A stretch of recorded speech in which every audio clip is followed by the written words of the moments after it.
please rise for the Pledge of Allegiance. I pledge allegiance to the flag of the United States of America and to the republic for which it stands, one nation under God, indivisible, with liberty and justice for all. Can you say that? Are there any comments and statements from the public?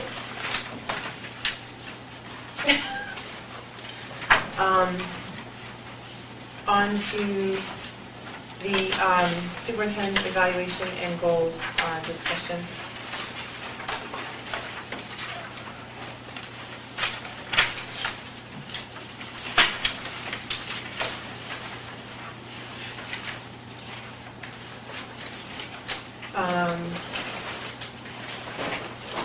Let's start with the evaluation portion.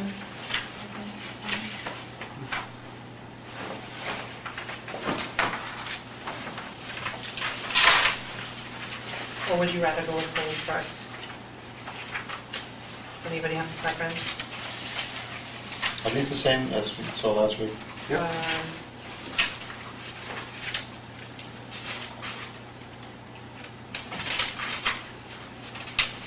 Would you rather start with goals, or does anybody have a preference? I would think the evaluation would make sense for first. That's my preference, but if anybody felt strongly in the other direction. All right, so let's go over the evaluation. We included again the superintendent rubric at a glance, which are the breakdowns of all the different indicators. A couple ways that this can be done is to take all of the indicators. We are required to evaluate on instructional leadership, management, operations, family and community engagement, as well as professional culture. Under that, we are allowed some latitude, or we can take it as is and focus on certain areas.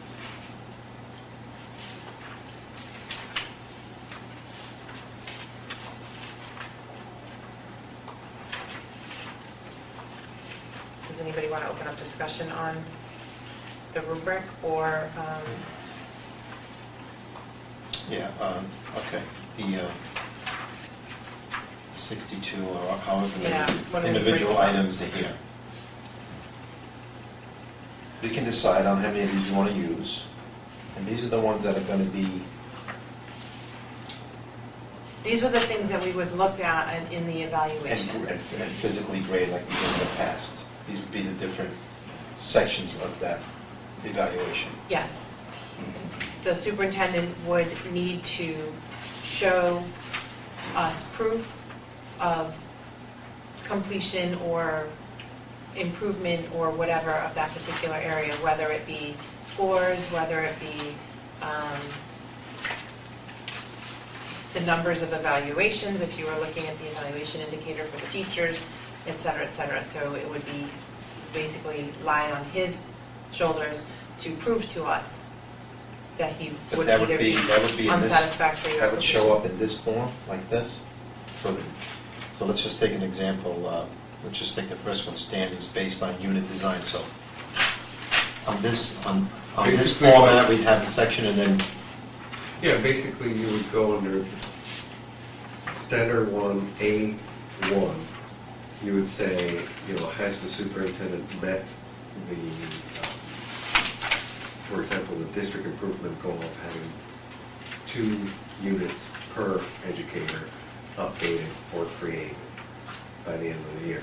So basically I would bring evidence to you of that having been done or not been done or done in some schools. and then we would grade you on that. That would be based on unsatisfactory, needs improvement, proficient, or so exemplary. kind of the way we did it in the past, but just there would be. Which one? It should be. I just ripped the tops off. So. No, it's an add-on. Oh, I'm sorry. It should It's be right right there. at the side there. And That has been in your packets for a while. For sure. Yeah, this has this been. is just an example. So if he was. So this is, I'm sorry, Michelle. So this is what we're actually going to decide tonight is which one of these or others we are going to have. So you want to focus on. Obviously, all of them are supposed to be part of the job. there isn't, in other words, there isn't one that you could say, hey, I don't want to evaluate him on that. But there may be some you say, hey, I want you to really focus on this and bring us good data on this item or that item or that item. It's like telling the teachers, hey, I'm going to be looking for your lesson plans to make sure that your lesson plan development is really good. And I don't want one or two, I want to see one or two per unit for the whole year. That's giving them a heads up that, hey, this is what I'm going to be looking for ahead of time, so the teacher understands what you as, or me as the administrator is looking for, rather than having them focus on 64 all at the same time. Now, obviously, it may be that as I get through with a particular staff person, I may say, geez, I really don't know how you did on family engagement. I didn't see you at the parent-teacher conference night. I haven't heard of any parent meeting with you, or you talking to any parents. You know, can you provide me some evidence? That person may go, yeah, you know, let me show you my newsletter that goes home every Friday. Or, you know, let me show you the parent sign-up of the people that came to my room. Those kind of things become evidence that the person can show to say, yeah, I've done that. For me, it would be something like, you know, showing up at parent nights, showing up at or having coffees, and, you know, talking to parents. Those kind of things. So is it my understanding we're going to, all of these will be, we'll use all of these, but then we'll just focus on some, the one?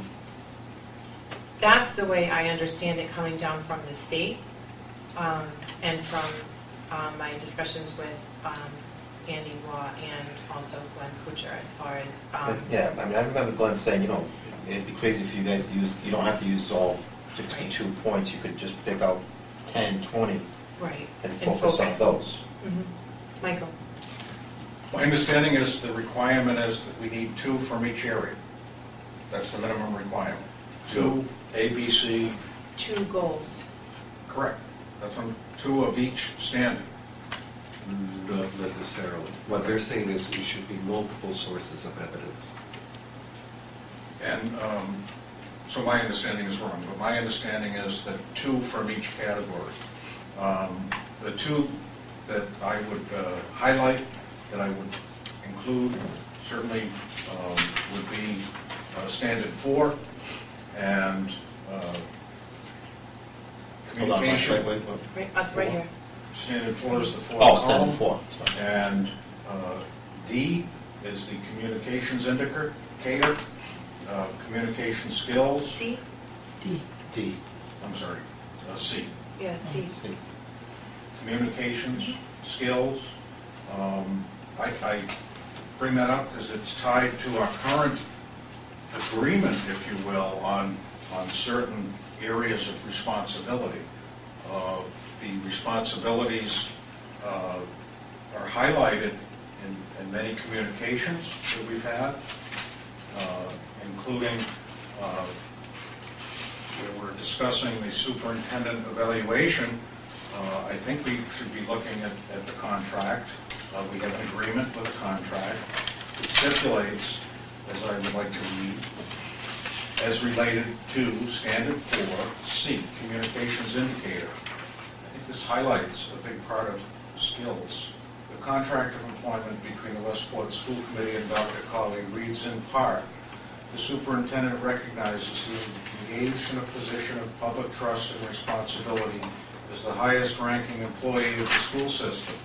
He represents the Westport school system and serves as a role model who must teach by example the shared values of civilized social order.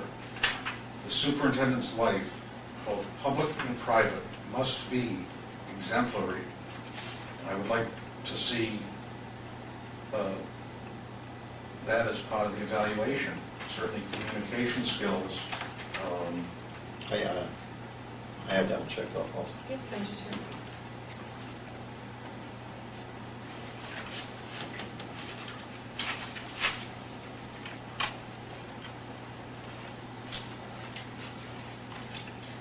I think the 2 indicators, the two that you were talking about is the state is requiring at least is it 2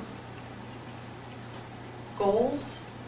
No, all it says is that you should have multiple sources of evidence. So in other words, if But you're they're requiring from professional practice as well as student achievement. what is required in the regulations is at least one in each. One, not two. You can have One from professional you can have practice, more than okay, one, so it's but you have to have at least Right, one. that's what 2 I'm with saying, 1 minimum. from professional and then 1 from student achievement. So that's where your 2 is. In terms of the goal side. Honestly, I mean, I have no, personally, I would like to see us evaluate on everything, focusing in on particular items that were either addressed in the evaluation process or things that we think we need to address more, focus more on. My only question on this is, so prior to us doing the actual evaluation and implementing the rubrics on whether there isn't, we will be provided with information from Dr. Colley as to what he's done in each, and so we're going to expect him to provide information, as far as you're concerned, on all of these indicators? If that's what we ask. Well, that could be part of his we don't, you're not going to be doing a self-evaluation the way we did in the past, right? Or you are? Michael, But it will be based on these indicators. Michael, One of the biggest changes to the evaluation process is, the first step is a self-evaluation. Okay, we've wrestled with our evaluation over the past 3 years and bringing it more in line with current practice. And this helps us do that. And step 1 is the self-evaluation. At this point, while we're reviewing the 4 standards, so we have a minimum of 1, just for clarity before I get to my point, you said 2 areas, which 2 areas? professional, So which of these standards fit into professional? I would imagine professional culture. standard 1 would be student achievement. I think you're mistaking 2 pieces of the evaluation process. One is the rubric, one is the goals. Right. Every educator should be evaluated on the goals and the rubric. The rubric stands as itself. The goals stand by themselves. So you evaluate on the rubrics and the goals. In terms of goals, you're supposed to have at least 2 Okay, so I was right when I said the goals, you need to have the 1 professional, and 1 And student the 1 achievement. student At achievement. least. That's all the regulations say. that you need to have 2 where you have 7. 7? In terms of the rubric stands on itself. What you heard from Glenn and what we've heard from the state is that the rubric is very detailed, large, encompassing, complex, and that in order to implement this new process, that in the first year or 2 years, perhaps it would be feasible, rather than expecting the person to develop a portfolio that's yay thick, to concentrate on some from each of those standards, some of the ones from each of the standards. There is no rule of thumb, if you will. Different school committees will say exactly what you said, I still want all of them. Some will say, hey, we want you to concentrate on 1 from each one, 2 from each one, 3, it doesn't matter. That's entirely up to you. My concern with picking and choosing is if, say, 6 months from now, something happens or whatever, and we decide now suddenly that we've seen a shift in something and we do want to concentrate, or we do want to see, say at the half-year point, something, then have we boxed ourselves out of an opportunity to be able to evaluate better into that? Karen? I don't think so, because in line with the way you do with teachers, I think there's interim things you look at, and so as you see what's going on, you may identify things that you thought were concerned that now are no longer of concern, but now something else has shown up on the radar screen, and so now you want to shift the focus. I think this is a living document. I don't think it's, we decide today, and then we're stuck to it no matter what happens out there in the real world. True. And that's why you have the interim or formative evaluation. Okay, so at this point, we're going to be giving a focus, and it will shift and adjust and move, and, Michael? Again, I just want to clarify that while we'll be selecting goals, there certainly is a relationship between the rubric and the goals. The goals come from the rubric. Once we establish focus areas, our selection of goals will be tied to the rubric. So as they are different documents, the interrelationship comes in fully. It's more understandable perhaps when we get into the goal selection, because we'll be relating back to the rubrics and where we emphasize, if we choose to select some areas of emphasis. Okay, why don't we? can just accept the rubric as it is. I believe that what we learned from our previous workshop was that to select all of this creates a Cumbersome. somewhat daunting task. Yeah. All right, so why don't we go through section by section and break this up into 4 different areas, and we'll go through starting with standard 1, talk about what you guys think we should and shouldn't focus on, and if there's an area that we feel is status quo at this point. So based on... Quickly. Yeah. I think we're all trying to say the same thing. If we, the idea, the way I perceive it, what we're getting ready to do here, let's see which ones we want to focus on. Right. And then those will be used to make any suggestions to the goals. Or additions or whatever. Yeah. So based on standard 1, instructional leadership, they are categorized into curriculum indicator, instruction indicator, assessment indicator, evaluation indicator, and data-informed decision-making indicator. Looking at these 5, I'd like to open up discussion on what we feel we want to focus. Mike? Happy to start. Sure. As we look through some of these areas, I believe we have the responsibilities of curriculum assigned to this assistant superintendent. So I would assume that would be a highlight of another person's position. So as I look through the list, the data-informed decision-making indicator, which as often Dr. Colley has referred to the school and district goals, because that goal's coming up again. I think that, my understanding is he's presented us with a list of his suggestions already. Yeah. So maybe we should look at that, but I wouldn't be surprised if this is on there. There is one that I took off, but I would like to put back up, but yes. Oh, that's right, we said we were going to have that, right? What, this one? The No, MCAS. the MCAS. Yes. That would fall under this one? Yeah, I'm sure it would, yes. 3. Right. So if we include 3, we include him, just by... Well, then, when we're done with this exercise, then we'll look at what he has as goals now, and then we can add or make suggestions or coming off of this. So, Okay, my point is E. One E. E? If I had to select one. Yeah, I had selected that as well. I had number 3 selected on there. I had 3E as What- well. 3E or 1? One. Well, I mean, E3. it's E period. E. It's E. E. It's E. They're all kind of Gotcha. intertwined. Okay. Right.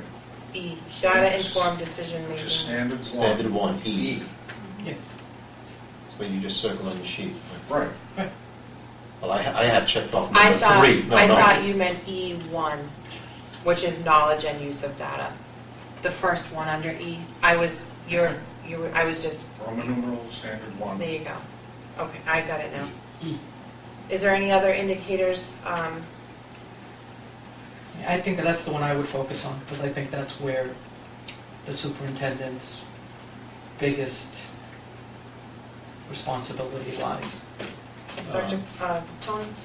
I had two others checked off, but more for a question. Dr. Colley, under C, adjustment to practice, I mean, I take that as just kind of like, What that means just change as is, we go. no,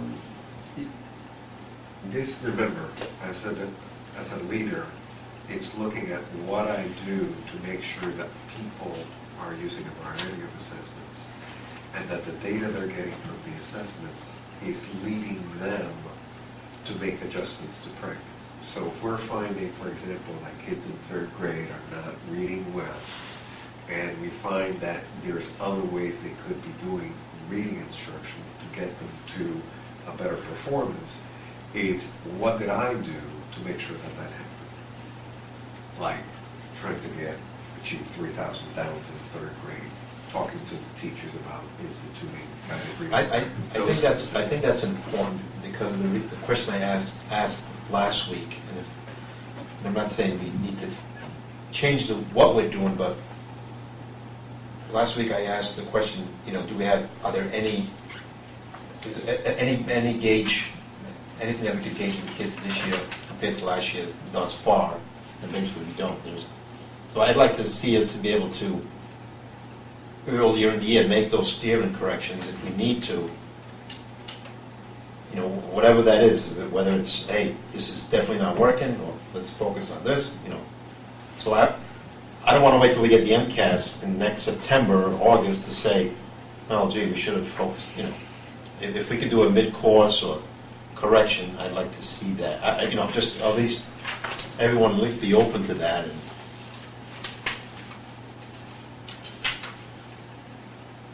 Okay, you guys ready to move to standard 2? Michael? Under instructional indicator, again, this is a final list, but B3, diverse learners' needs.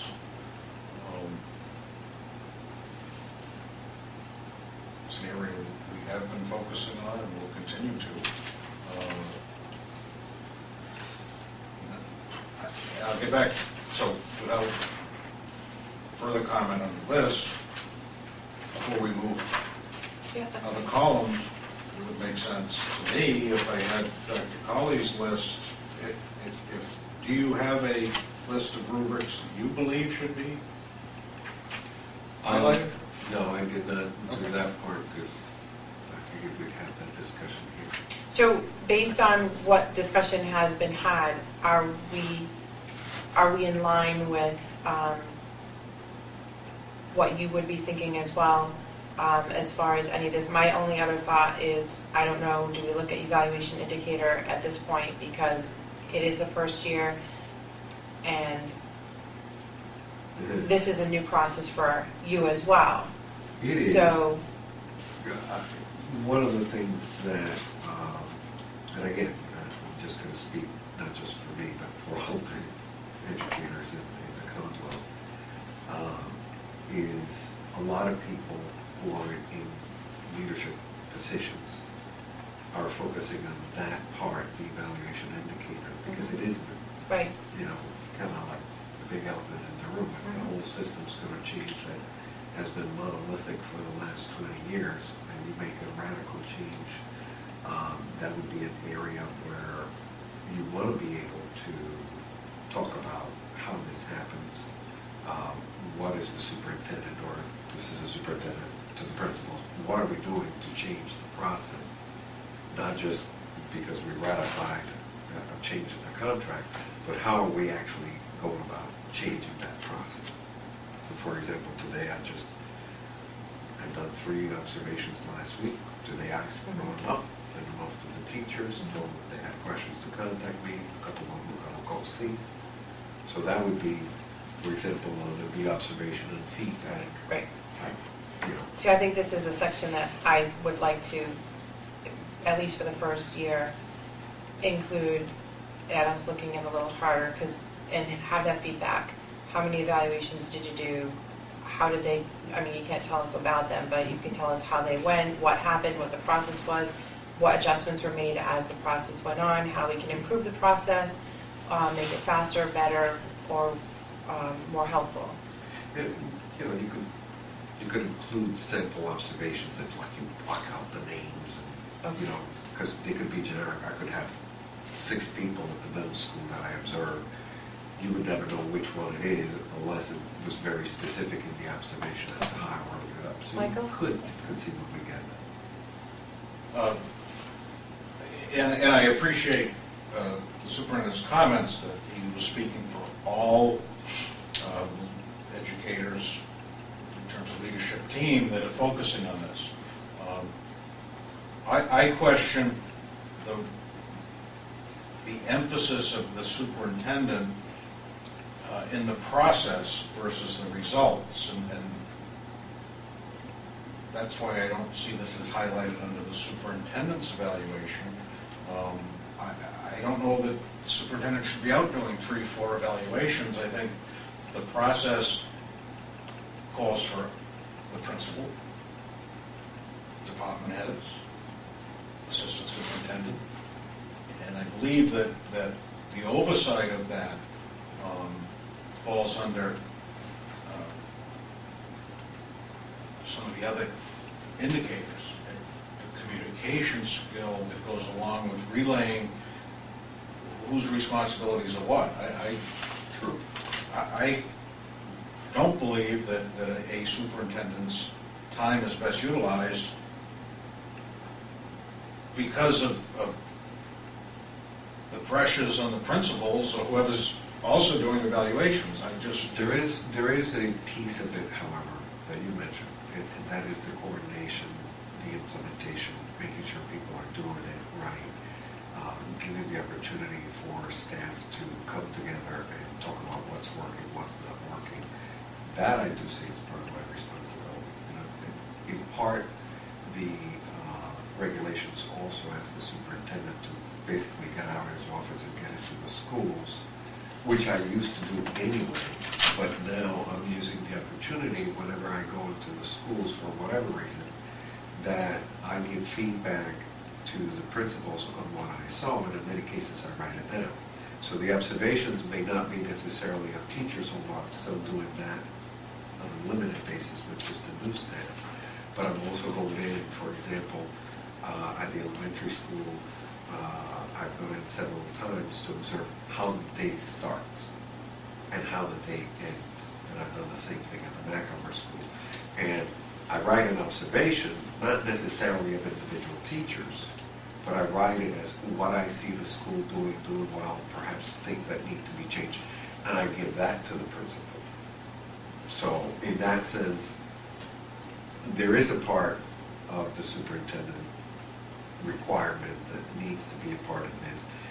In terms of the educator goals, you're right. I don't sit with every teacher and look at their goals, but I sure make every effort to talk to the principal about have the educators made their goals? Have you approved them? Have you approved their plan? Who's missing? Who hasn't done it? Do you have any questions? Let's talk about it at the next admin meeting. That is my level of involvement as I see it. Michael? I understand you see it that way, but thank you for allowing me to continue. And I do not see it that way. I see that the principals should be evaluated by their direct report, which is the assistant superintendent. I believe that it's incumbent upon the superintendent to look at the whole pyramid of what's going on. And if you're spending time in classrooms and observing all the principals, there's going to be other areas that are affected because you only have so much time in the day. I believe we've addressed through our organizational diagram chart that the principals report to the assistant superintendent. Wouldn't it make sense that she is evaluating all the principals? She does That is, the principals are the ones that are under their responsibility is the things you just described. So I would prefer that I see less emphasis on a hands-on evaluations. I think we'll be looking at the assistant superintendent to handle that piece. And she is, and she's the primary evaluator of the principals. So whenever I do an observation of the principals, or whatever's happening at a school, because I am required by law to go into the buildings and to meet with the principals and provide them feedback. I also provide that feedback to Ann Dargan, who is their direct evaluator.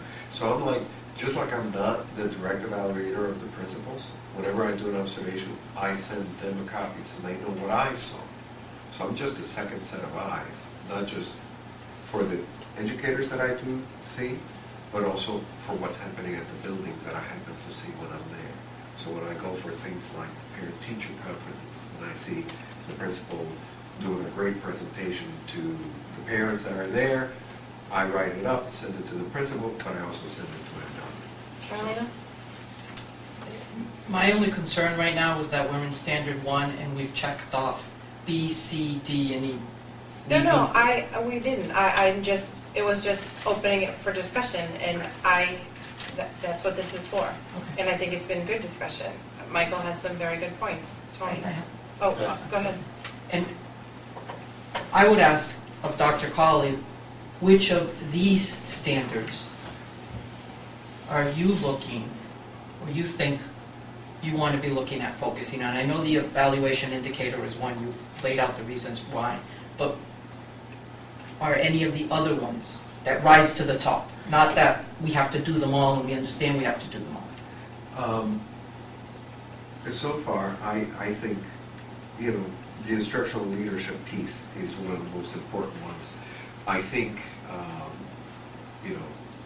Mrs. Sullivan is right, the curriculum indicator, I would say I'm putting a lot of pressure on Ann Dargan to get that piece done, so I'm not putting as much effort on it. The same thing with the instructional practices. The diverse student learners' needs, I'm doing that more from the point of view of coordinating, making sure that the ELL kids are taken care of, making sure the SPED kids are taken care of, the LBLD kids are taken care of, the behavior kids are taken care of. Again, I'm working through other people to do that.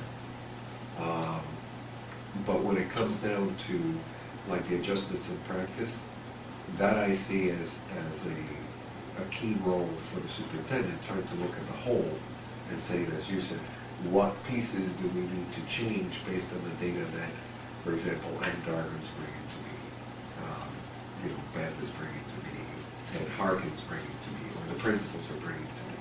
So we can strategically say, this is a change that needs to happen, or here's where we need to put more resources. So that one I can see clearly, yes, it's something that I pay a lot of attention to. The same thing with the data. And the evaluation indicator, I'll be honest, I think all of us as administrators are paying a lot of attention to it. What level of attention is being put on? I agree with Mr. Sullivan. I don't pay as much attention to being there and doing multiple observations. But I do think that if I'm not in the buildings and I'm not in some classrooms, I would lose touch with what's happening in the schools. I don't want to be a superintendent who just sits in his office and, looks at data without knowing the players, without knowing personalities or seeing how they operate. That's just my opinion. So in that sense, I think the areas we've discussed in many cases are even more important than some of the other standards, even though there's pieces in the other standards that I think are important. Just a couple of comments and then a suggestion as we have 4 columns to continue to discuss.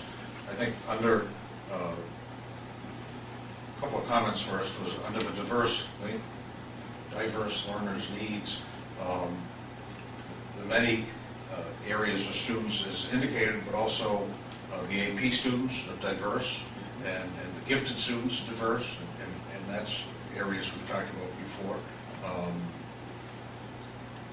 So getting back to, and also, although I said at the top of the pyramid, I didn't mean in a tomb embedded in the pyramid. I meant as a visionary scope, so that certainly site visits are important. Absolutely. I'm not suggesting no site visits. I'm suggesting the value of time in the multiple responsibilities of our superintendent. As this kicks off the ground, one would hope that everyone involved in the process on your team is out there getting this done. Going forward with my suggestion is that we consider accepting the entire rubric with some highlighted areas. For example, under Standard 1, if I'm understanding B3, for instance, we've got, was it C2? Under D, certainly educator goals. I'm assuming that's not just your goals, but all of the educators. And so certainly, for you to come up to that, you'll need to do some observations. I just don't want you to, I don't think observations and feedback is much. So under, to me, D1 makes sense. I'm not saying we've decided that yet, but I would propose D1 and all of the E3, which I see is key as we're going forward, because that's what this is all built on, is having data to back up decisions. I think that's what this was built on. So that's why I saw E1 through 3. Tony? A couple things. Dr. Carl, how many superintendents do in-class evaluations like you do? Actually, I know quite a few who do evaluations, usually not everybody.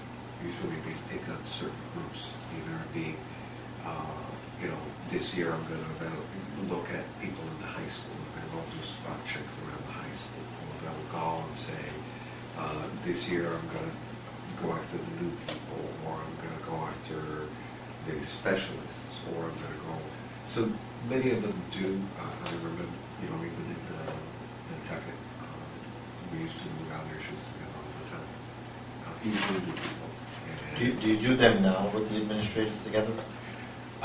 No, I have the organist doing that. I did a few that were together, but not generally. But so Ann is doing it though. Ann is going into just about every room with the principals at least once.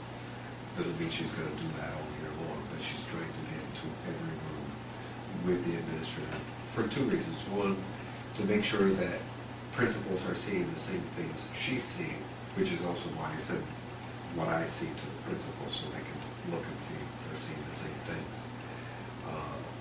And two, because again, she's new, and in many cases when you're talking about looking at instructional practices and how lessons are being put in front of the kids, she needs to know, what does that look like? Because if she sees patterns that she believes are, for example, lessons are missing the evaluation component, then she can plan on providing teachers in general or in groups, say the elementary school, with professional development of that. So she's trying to do the same thing, is get out there in the field, see what's happening, so then she can say, all right, what do we need to adjust in terms of practice? I mean, I think what I'm getting at is, I don't think any one of us here is saying, we don't want you to go into the schools and we don't want you to do evaluations, but I mean, I think where possible, where maybe in the past, you were doing some that, maybe you don't really need to do. And I don't mean that, I simply mean that, like Mike said, was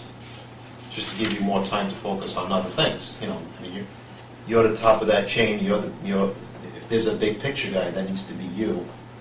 And well, I must say that the new evaluation system allowing me to go in for just 10, 15 minutes is a lifesaver, because it does reduce the amount of time. But what it has done is it allows me to look at the more generic, because now we're not talking about observations and just going in and observing lesson, but it's talking about how do things work.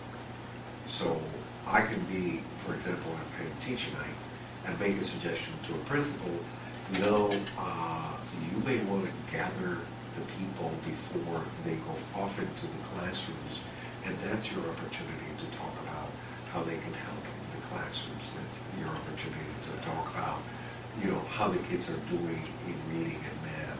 That's your opportunity to talk about their need to support, you know, the plans for the school, rather than just sending them off into the classroom. To me, that's more valuable from the strategic system-wide point of view, which is what I'm saying, this new process kind of opens the door to say, yeah, that's a better way to spend my time.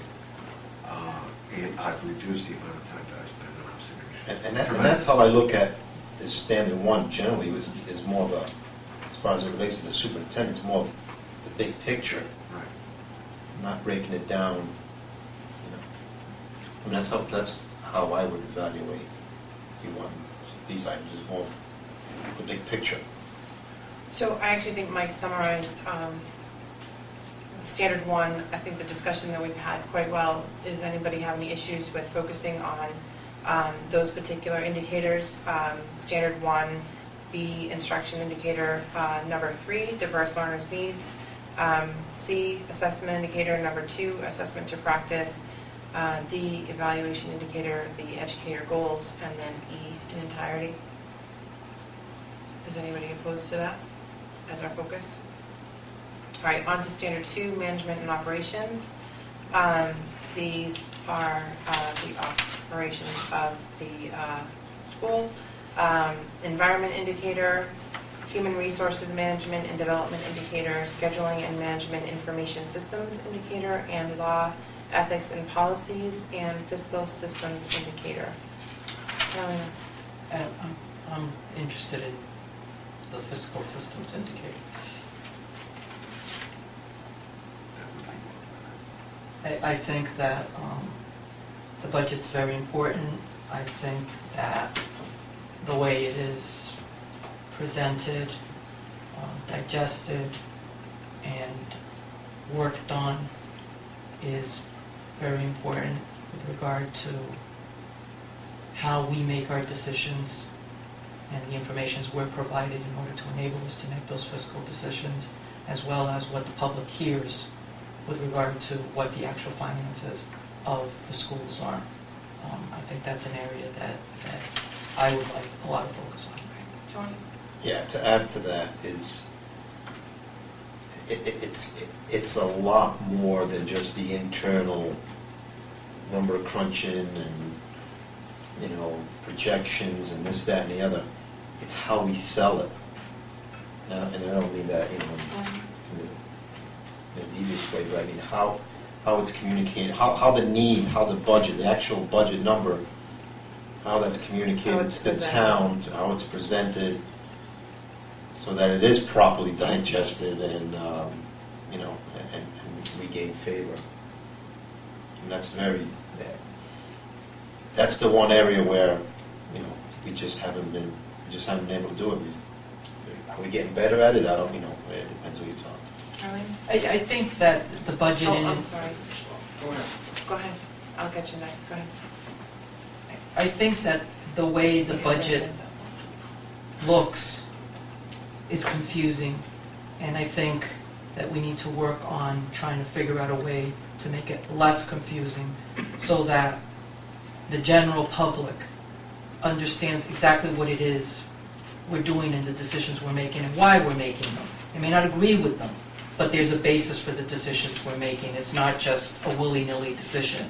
And I don't think that the way the budget is happening right now allows for us to do that. And so I'd like to work on, piggybacking on what Tony said, Presentation. on what it is so that we get the correct information out to people, so that they understand the reason we decided to do X was because the MCAS came in, the reading scores were low, this happened, and therefore this is why we were focusing, you know, programs in that direction versus a different direction.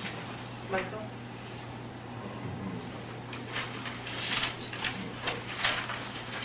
Under this standard indicators,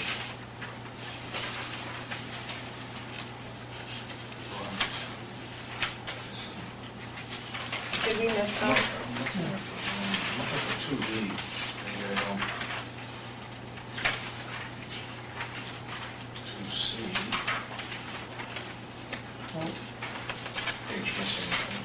Yeah, we're missing Yeah, D we're and E. missing. And the reason, Somewhere else. I had highlighted fiscal systems indicator, and as we had the discussion, I just want to confirm that, I want to see the explanation of what they mean about fiscal systems indicator, because I'm wondering if some of the issues that you referred to are actually in that area. I don't see two. Yeah, that page is missing. Can we just take a quick recess and wait for that information? I'll just go bring it. All right, go I'll ahead. go bring it. So, what, I have some other ones in this thing Okay, too, go that ahead. I selected if you want. Certainly, fiscal systems, even if it doesn't include budgetary presentation, maybe that's under communication or something, we'll see what the explanation is. But I see that as a very important part, especially because if we were looking at a separate rubric for a business manager, that certainly would be a highlight. That's part of our structure, that the superintendent's fiscal systems is key. One of the many keys to This is probably so, done. so we'll still include fiscal systems. I just wonder if it's all encompassing. If you don't have a revenue deal, why do we? Okay. Do you want him to go with it? Yeah, okay. Go ahead. And then I had circled a few other ones besides that. Wait till it comes back. Why don't you, Which one's mine? Well, the ones I had circled, A1, certainly A3, A3? A1, A3, B1,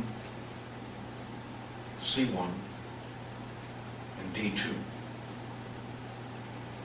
The ones I had checked off was C1. That was the only one in that.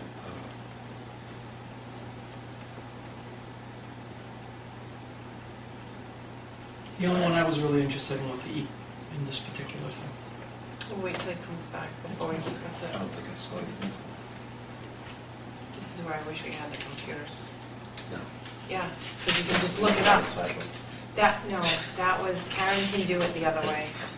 No, it can be scanned Yeah. in correctly, so you should have What are you talking about there? Yeah, Karen can do it in the correct way, So not that's- sideways. Oh, at the last meeting, everything Sideways. was sideways. it. I can scan the minutes. That That's was- why we're all like this. That was a scanning error. Yeah. That's understandable. Just Me and he are on the same page, so yeah, they would have gone back to back.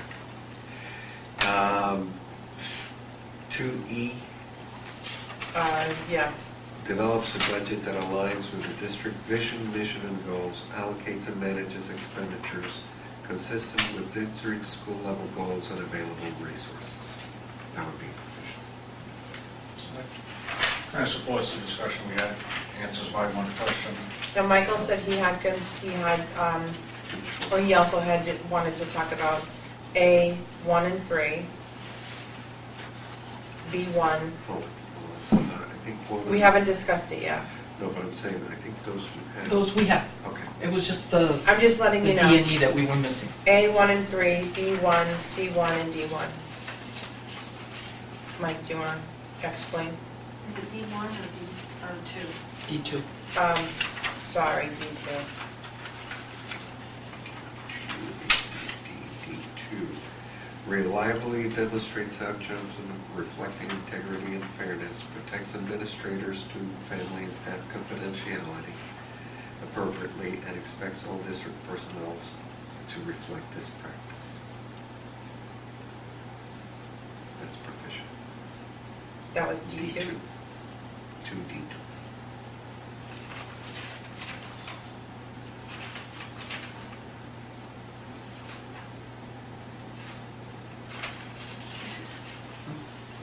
I don't. No, we don't have that. We don't have that. He's reading I was from reading it, but. from here. I'll pass it around. No, that's, I heard it, I thought that made sense, but what I would have expected, what I recall. Dr. Collins, do you think these are reasonable, or are Which we, ones? the ones that we've discussed at this point, A1 and 3? Michael, I'm curious, can you elaborate on your reasons for 1 and 3? Yeah, plans, procedures, and routines. Certainly,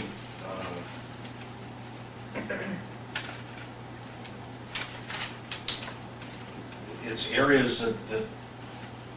Colley has been regularly involved in. And I see that fitting under his responsibilities, and so I see that it would make sense to be highlighted in this rubric.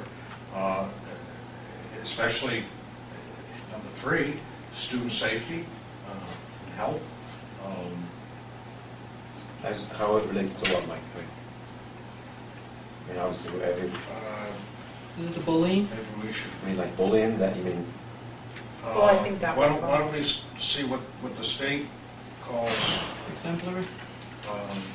Sure. Yeah. we'll just talk about- Guides administrators and teams to develop practices that consistently showcase high expectations for student behavior and invest staff and students in upholding these expectations, successfully implement district-wide routines and consequences such that students take ownership over addressing bullying and other behaviors that threaten students' social and emotional well-being, is able to model these elements.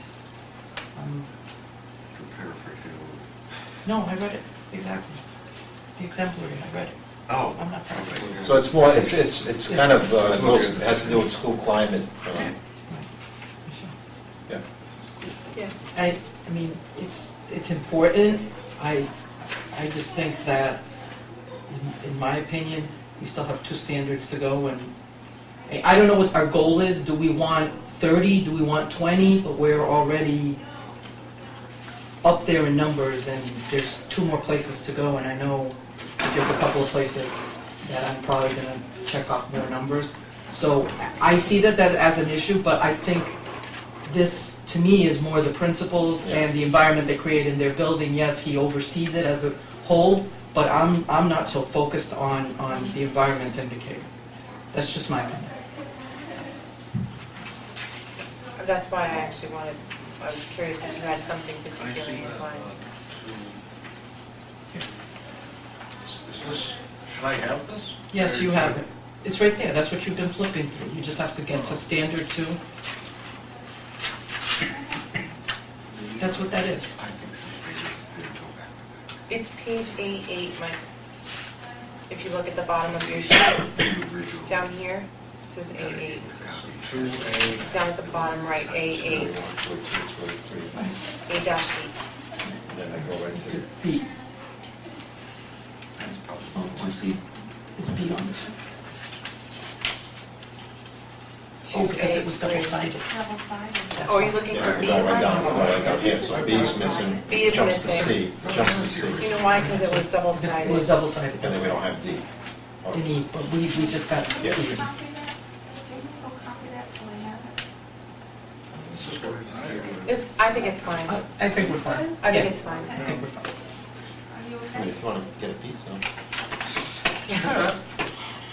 you paying? Or you calling it down?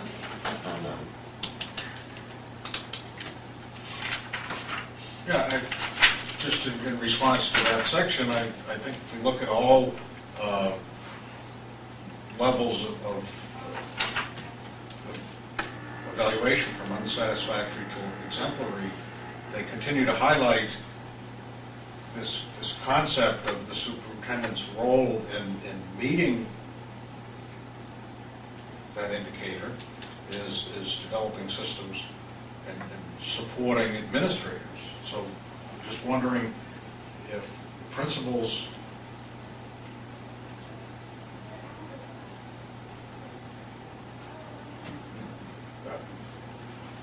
the evaluation would be based on the guidance given to the principals to establish the environment. And that's All right, I'm not indicating these as problematic areas, I'm just simply Things that indicating you- areas right. that I think are important.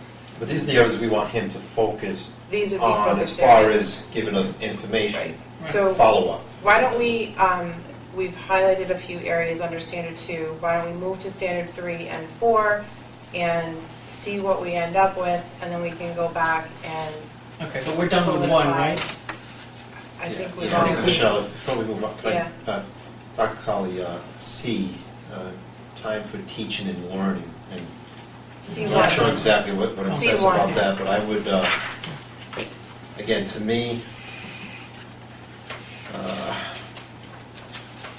Create schedules, Yeah, okay, so procedures, that's how I and was- related yeah. systems that maximize Stretches instructional school time stuff. and minimize school day disruptions and distractions for school level staff, okay, including yeah, all right, that's what I principals. thought. So, I'm looking at that as, again, one of those mid-year course correction things where, and some of these items you mentioned, you touched upon earlier. So, we're evaluating, we're watching, we're walking through the buildings, we see, we make comments, what's working, and when I say we, I mean you. But what we really want to see is the correction. Because I think, we could all sit here in February and say, I see this, or I've seen that, or I've seen, this, we hear it, and it's an understanding that this area is an area of need or needs to be fixed. I want to see, to the extent possible, I want to see that course correction. So that's how I look at that. And I think that's important because, these year cycles thing, if you talk about it one year, and again, I'm speaking generally, but, we talk about it one year, we'll change it next year, then it doesn't work. Now we're into year 3. So, these corrections, I think it's very important for someone basically to admit, hey, we were wrong. That's not the best program, and it doesn't work here. Maybe it works in this town, but it's simply not working. Let's either just drop it completely, let's modify it, whatever. I think we should always be doing that, I think anyway, but that's where, to me, really focusing on these items, speeds things up, speeds up the action, gets better results. So to me, that's important. Okay, Which one? yeah. He's talking about C1, time for C1. teaching and learning. Before we move on, I'd just like to ask Dr. Colley again the same question I asked him about Standard 1. Where is he looking? Where would he like to be focusing if you had to pick a couple of these? What do you think the most important use of your resources in managing these things is? What I had was A, 1 or 1 and 3, which is, those are things that I've been focusing on for the last few years anyway. C, I didn't put any on that, although, I do work with the principals, and that a lot of it falls on the principals' shoulders. D, D1, we're still working on the policies, so I'm still seeing that as an area that I feel we need to still continue to work on, and then the fiscal systems, obviously, is a big part of my job. Okay. On to the standard 3, family and community engagement. A, engagement indicator, B, sharing responsibility indicator, C, communication indicator, and D, family concerns. Michael?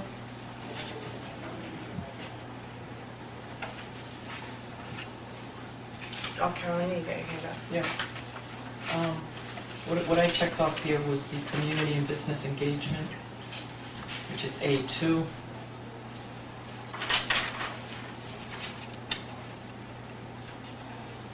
And again, one of the things is engages the community, organizations, community members, and businesses to increase their involvement, to maximize community contributions and district effectiveness. I think this is a big, big piece for the school, and I think we really need to focus on this communication piece with regard to the outside world, not the inside world so much at this point. The other one, C. I think the two-way communication, which is C1 as well. Oh wait, no, we read it again. No, never mind. No. I think it's A. For me, it's this standard is primarily focused on what we present to the outside world. And what I would add to that is that not only is that an area where, obviously the superintendent's going to be focusing on, I think, I know we're not talking about us, but I mean, the school committee, we need to seriously, do some soul searching and look at the way we communicate, not just by our words, but very, very important. I think they go hand in hand. Michael, do you have any input? Yeah, standard 3C communication indicator, I think is very important in addition to the A2. Both of them, 1 and 2? Yes. Well, C1. C1, I mean, 2, it's not so prevalent here. Okay. Dr. Crowley? Do you want to add anything? Those would be the same ones. So you have A2 and C1. Those are the ones at this point, 2 and C1, yep. Let me just read, if I could just read family business on that system. Proficient family concerns provide systems, support for administrators to reach out to families as concerns arise, works to reach equitable solutions in the best interest of students. Yeah, I mean, again, to me, that would be more administrator. I think And you more of a A2 big and picture, C1. more just of a big picture. Okay. Standard 5, professional culture. I'm sorry. 4. I do know it is B. 1D. I'll start because I Michael. referenced this previously under standard 4, B1. I'll just read them all off. Sure. B1, C1, and F, entire area. Anybody else want to add to that? I had C checked off, and I had F3. I did too. What did you, that's all you got? That's all, yeah. No. And I had C1 as well. I had C1 and F3.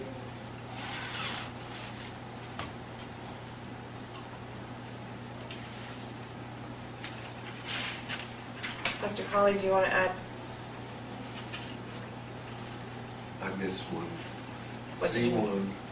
Michael Mike mentioned, said B1. Michael mentioned B1, Michael also said C1. B1, the culturally proficient. as well as C1 and F, the entire 1, 2, and 3.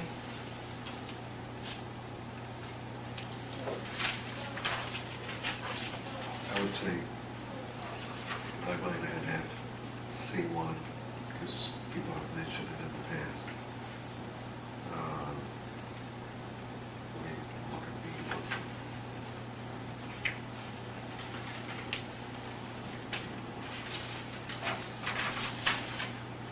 Can somebody that has, Culturally, develops and implements culturally sensitive policies that acknowledge the diverse backgrounds, identities, strengths, and challenges of administrators, students, and staff. Provides administrators with relevant resources to support them in building culturally proficient and promotes a culture that affirms individual differences.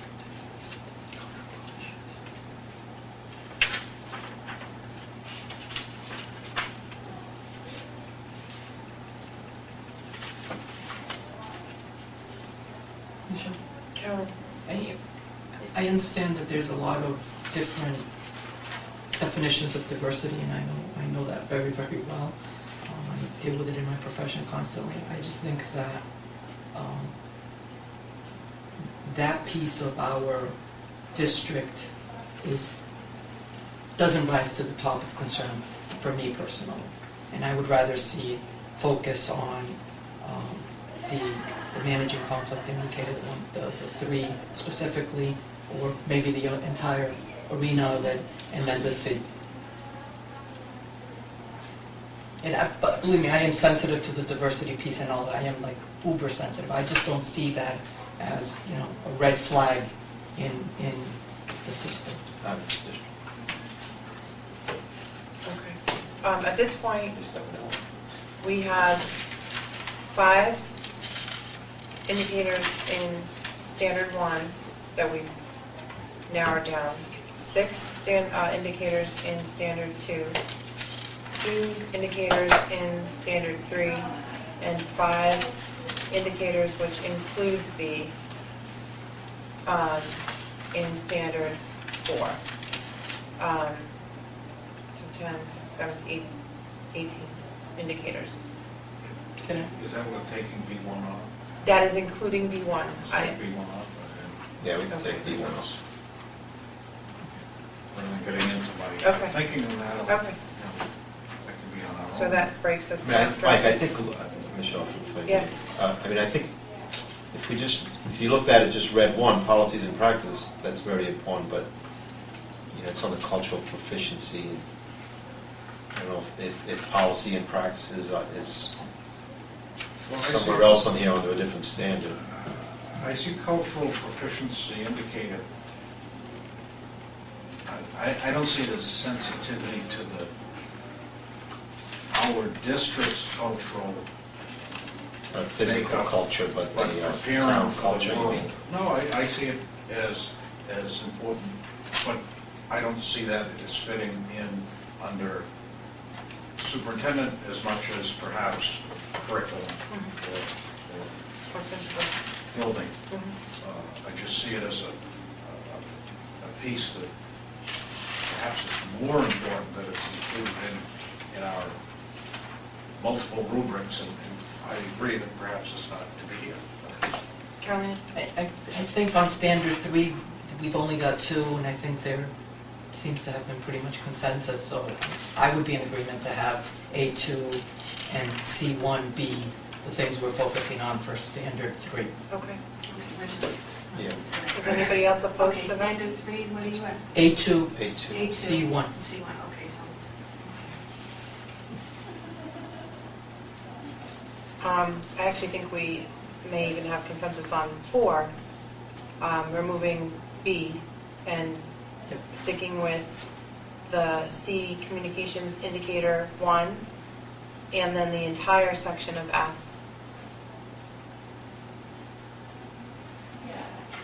Which leaves So us all with, of F, C1. which leaves us with 4 indicators in that. Or 4 We're at 6, if you count the individuals. sub-indicators. Yeah. I think we were in consensus for standard 1 Which ones did with we those end up 5, which was B3, Yeah, C2, yeah. D1, and E1 and 3. That was 1, 2, and 3. 1, 2, and 1, 2, and 3? Yeah, I think it was the whole thing. Okay, I missed one. Now, couldn't we take educated goals out there because, I mean, We I wanna can, have if is- you guys want to. What does it say? Dr. Colley had mentioned that was something that he also thought we should be looking at. Right, because of the evaluation systems. Okay, all right, that's the conversation. So that's why, All right, yeah. Yeah, the only one that I'm not in, I don't see it as a high red flag issue or something, is the diverse learners need, the B3. Again, it has nothing against the diversity piece, because I think Michael's looking at this though in a different perspective. I and am- I am, This one is diverse learners. This is, that's not cultural, that's not cultural diversity. right. But Mike also, went out of his way to that he also meant, AP. No, Right, I all of understand, it. believe me, it's both ends of the spectrum, it's not just. Well, I also see that we're Well, we can change that heading too, Mike, to better represent what it is That's we're fine. trying I to. don't do less changes. No, I that's believe fine. it's an area that is part of the focus. It's called inclusionary, all these. I withdraw my needs, comments. Student needs. Well, I see what we're focusing on in terms of differentiated learning being related to this. Maybe I'm wrong. Let's look and see what the That state should, that says. should stay, We don't should have say that. student needs. instead of, Do we have, You don't have to. Okay, so I think I explained on that one. Yeah, I'm fine with that. okay. So what are we doing on standard one? So B3, B3, C2, D1, and E, all three.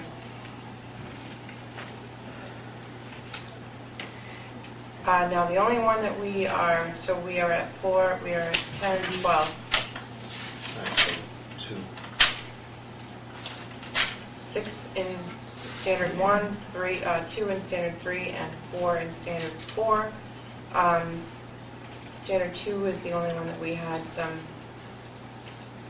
discussions on.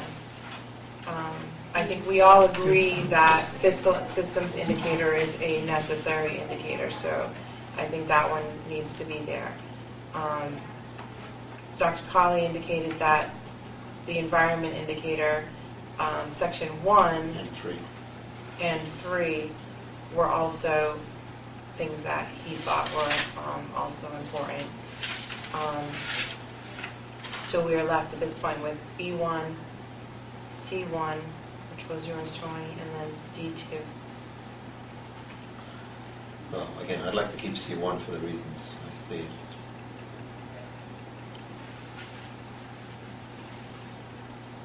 And Mike had B1, improvement hiring strategies.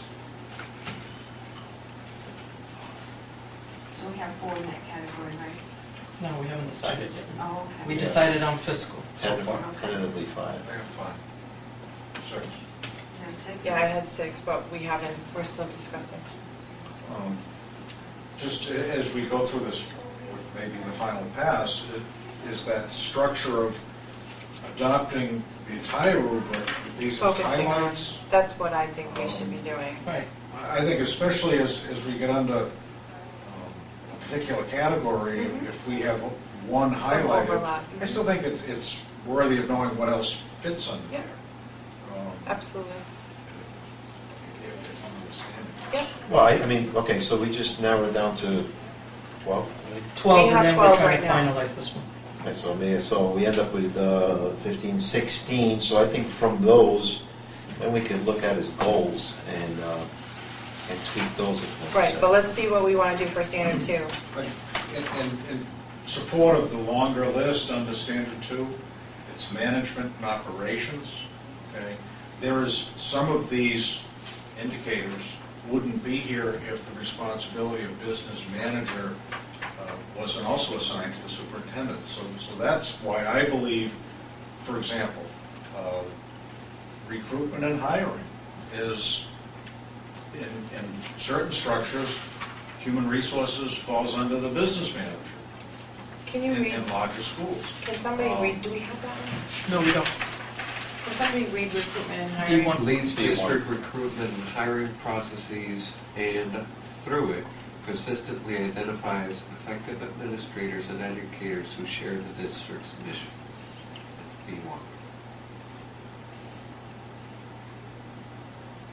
B2 develops district-wide induction support for new administrators and teachers, and/or faithfully implements the district induction strategy, organizes high-quality job-embedded professional development aligned with district goals, and supports the career growth of effective professional personnel by distributing leadership tests, developing the criteria for awarding professional status, and monitoring progress in Listening to it, considering the fact that you are the business manager in addition, I actually think that's a good goal to have in there. What, 2? Yeah, B1, B1. B1, yeah. B2, did you also read B2? He did, that was the Yes. second And one. I That's the saw, induction. That is in That market. shifted to Yeah, That's the the right. end. one, yeah, that's what I was Yeah. thinking.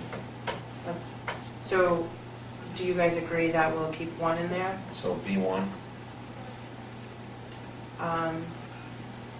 Now, can you read, I know Tony wants to see 1 there, D2? That's the bullying thing.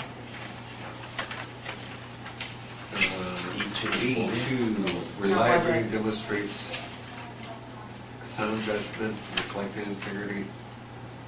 Which one? D2.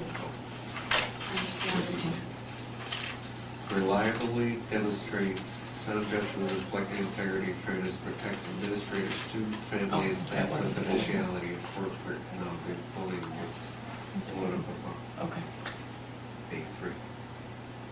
That was proficient, you just read? Did you read the whole thing, or did you No. stop? And expects all district personnel to reflect this purpose. Okay, I think.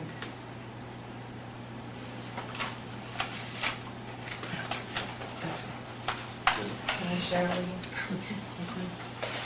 Can you see? Let's do 2.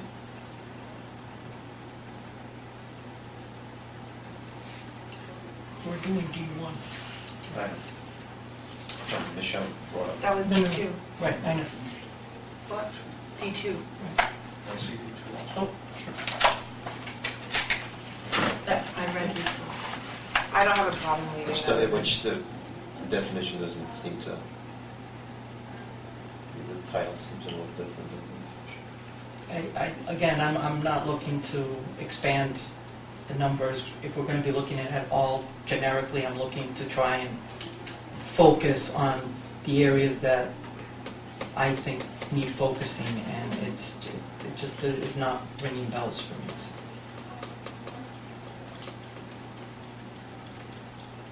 Well, I certainly think the last part of the exemplary supports including it. Read it. Because to me, it appears to be a role of Can you read it? the top administrator. Effectively supports all staff to do both as well. So sound judgment, integrity, fairness, effectively supports all staff to do both as well.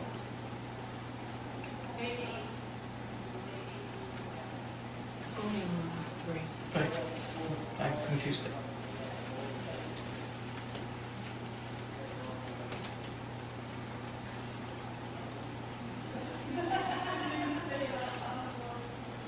While Michael's reading that, Dr. Colley, the one that Tony had mentioned, C1, can that not be included under the adjustment to practice? Yeah, that's how I saw that too. So, could we effectively combine those two? Because pretty much that's what he's saying. He's almost repeating himself in his thought process for C1. Yeah, no, I mean, one is instructional leadership, so 'Cause that's I look at that more like, I mean, I guess they're the same thing. One maybe is more curriculum and maybe the other one's just more general So- operation. So here's my thought. Can we I just want us to swap be able out? to change course, to be able for us to see the need, make the change if it's even possible. So here's my suggestion though. Can we swap C2 for a C1? And effectively do the same thing? You're talking here the management of the whole shebang, the curriculum part of it, the I mean, operational. I checked both of them, yeah, I mean, I guess they are pretty much the same. C1 with C1, With I'm sorry, standard C2, 1, C- standard 1, C2, with standard 2, C1. I mean, how do you see the difference, Dr. Colley, if any? time for teaching, to me, is the example is, we're looking at, for instance, some schools in Massachusetts are having extended learning time. Right. We're starting to have extended learning time. We had a scheduling issue with our buses in terms of when the day is going to start, the length of the day, time for teaching and learning. In other words, the balance of classroom teaching and learning is what C1 is. Now, as we've learned through our restructuring of buses and transportation, scheduling, MIS, that's the business piece to go along with that instructional leadership piece. And my understanding is we're getting there. I know it's just an example of I think either resolved all issues with getting there early, and it'd be nice if getting there early could mean there was more time in the classroom learning. We're not there yet, but No, Tony, when I read these two, Yeah, I'm trying, yeah, just reading.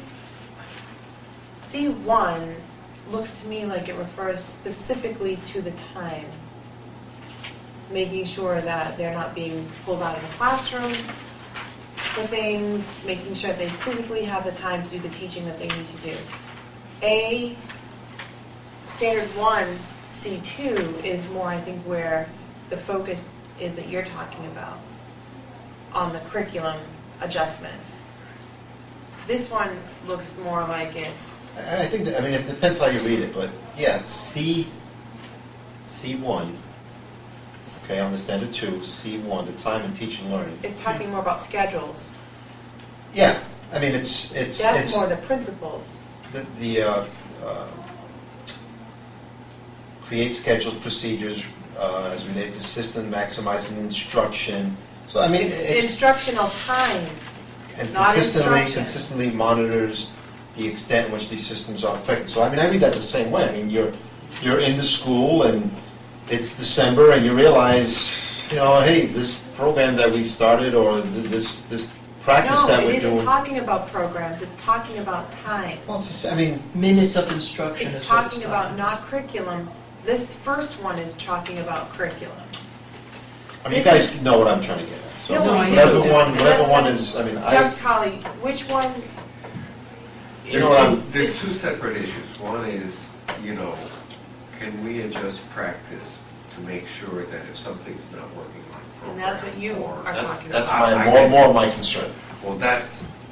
That's- Which would include time management, obviously, because if we're wasting time doing something, I mean, to me, it's the same thing. True, but I think when you're talking about the instructional leadership piece, that's talking more about the programs. Right. And what to do when you see that a program you have in place, for example, Title I, and how do we deploy people or resources in Title I, and we say, geez, we're looking at the data, it's not working, how can we do that differently?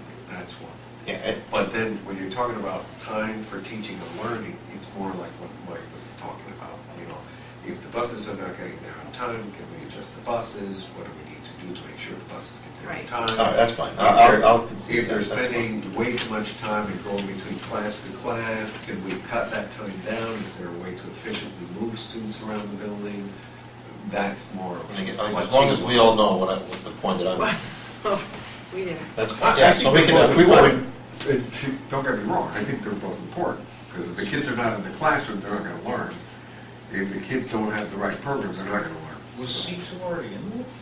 no, No, not we were C2. talking No, I mean C1. standard 1. Oh, C2 from standard 1, yeah. C2, Yeah, yeah. that wasn't there. Yeah. Yeah, See, that's under assessments. Well, but it's using the data from assessments to adjust the practice, to adjust what you're doing in instruction, what you're doing with programs. You know, It is it's very not much just like on getting the and assessment organs. and taking the data and just saying, See- oh, it didn't work. C2 under standard 1 has Yes. to do with assessments. yes. That's What I was referring to when I talked about standard 2, C1, was not assessments. Oh, I know that. So I don't see. And that's what I was saying. No, Similar to what Dr. because Collins what he was talking about before was more So- assessment rating. Tony was combining the two as if they were the same and they weren't. Identify So we're appropriate speaking interventions to adjust. I think at this Adjustments point- to practice. And I look at that as the big picture, Right. not So individual. we're taking out standard 2, C1. C1. Yeah, but I'm saying I don't want to take that out. Okay. Because my point is, that is one of those areas of Okay. responsibility that I see it emphasized under our current structure for the superintendent, that if in fact we had a business manager, then perhaps it wouldn't be highlighted on the superintendent, perhaps it would be highlighted on the business manager, but I don't see, Okay. Carolina? I don't see that as a business manager's role at all. I see that as going into the buildings to try and make sure that the kids are in the classroom learning, which to me would be more of an Ann Dargan thing, not a business manager thing.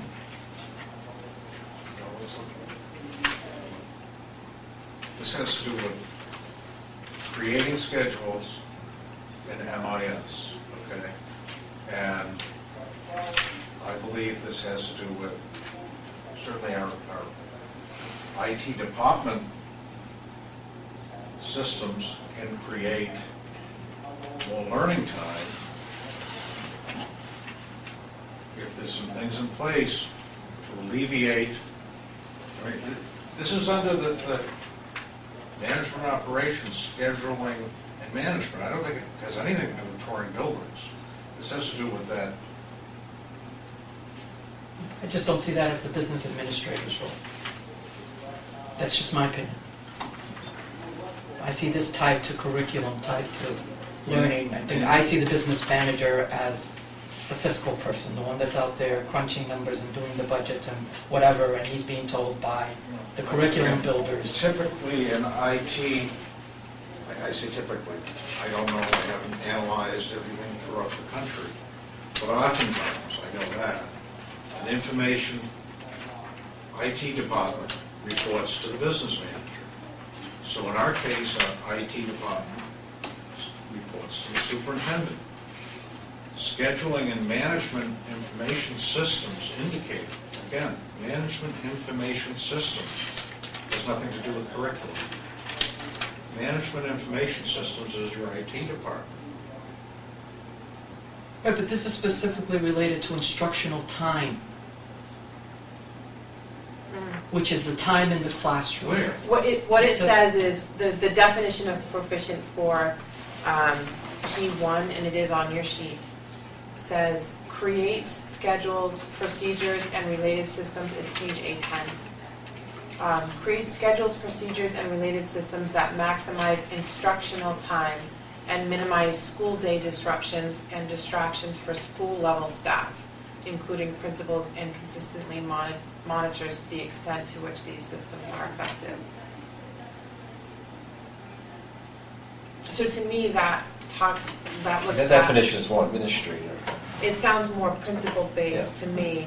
It sounds like lunchtime, for example. Lunchtime isn't working, recess, when they shifted recess to before and after because of the disruption, that to me is what that sounds more like.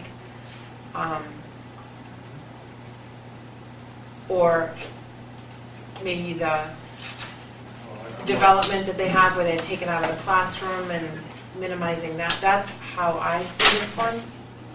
I'm looking at it as the whole title for indicator 2C and reading as again, as it talks about scheduling and management information systems, and it starts, uses systems. Okay, so we have, I think we have to look at the systems, and the systems mean information systems, because that's what the title is. And relying on those to information systems can create more free time for an assistant principal to get out and it's a shift by using systems to create more manpower for the classroom, the teachers in the classroom.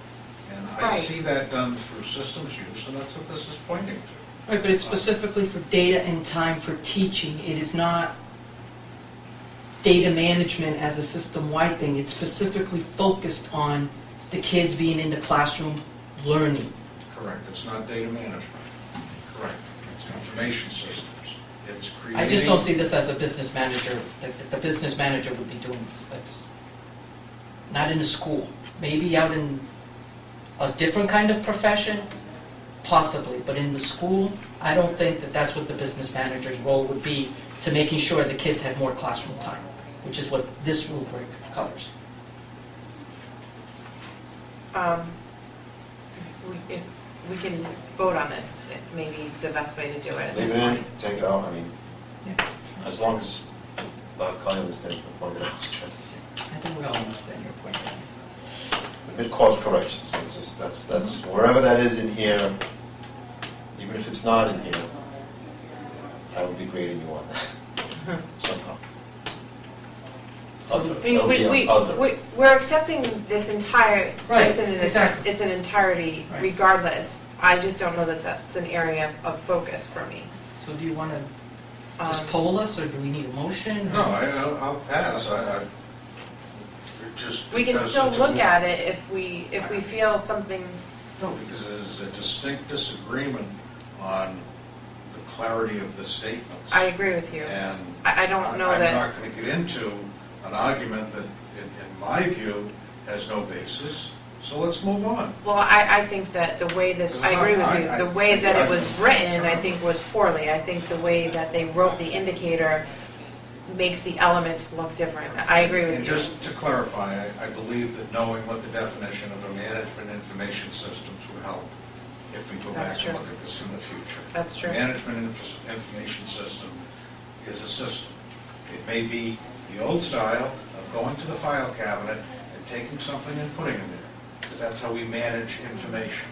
And if you have an office staff and a principal, an assistant principal, who doesn't have the right management information systems, perhaps it has to do with IT, maybe they don't have computers and they're doing more filing.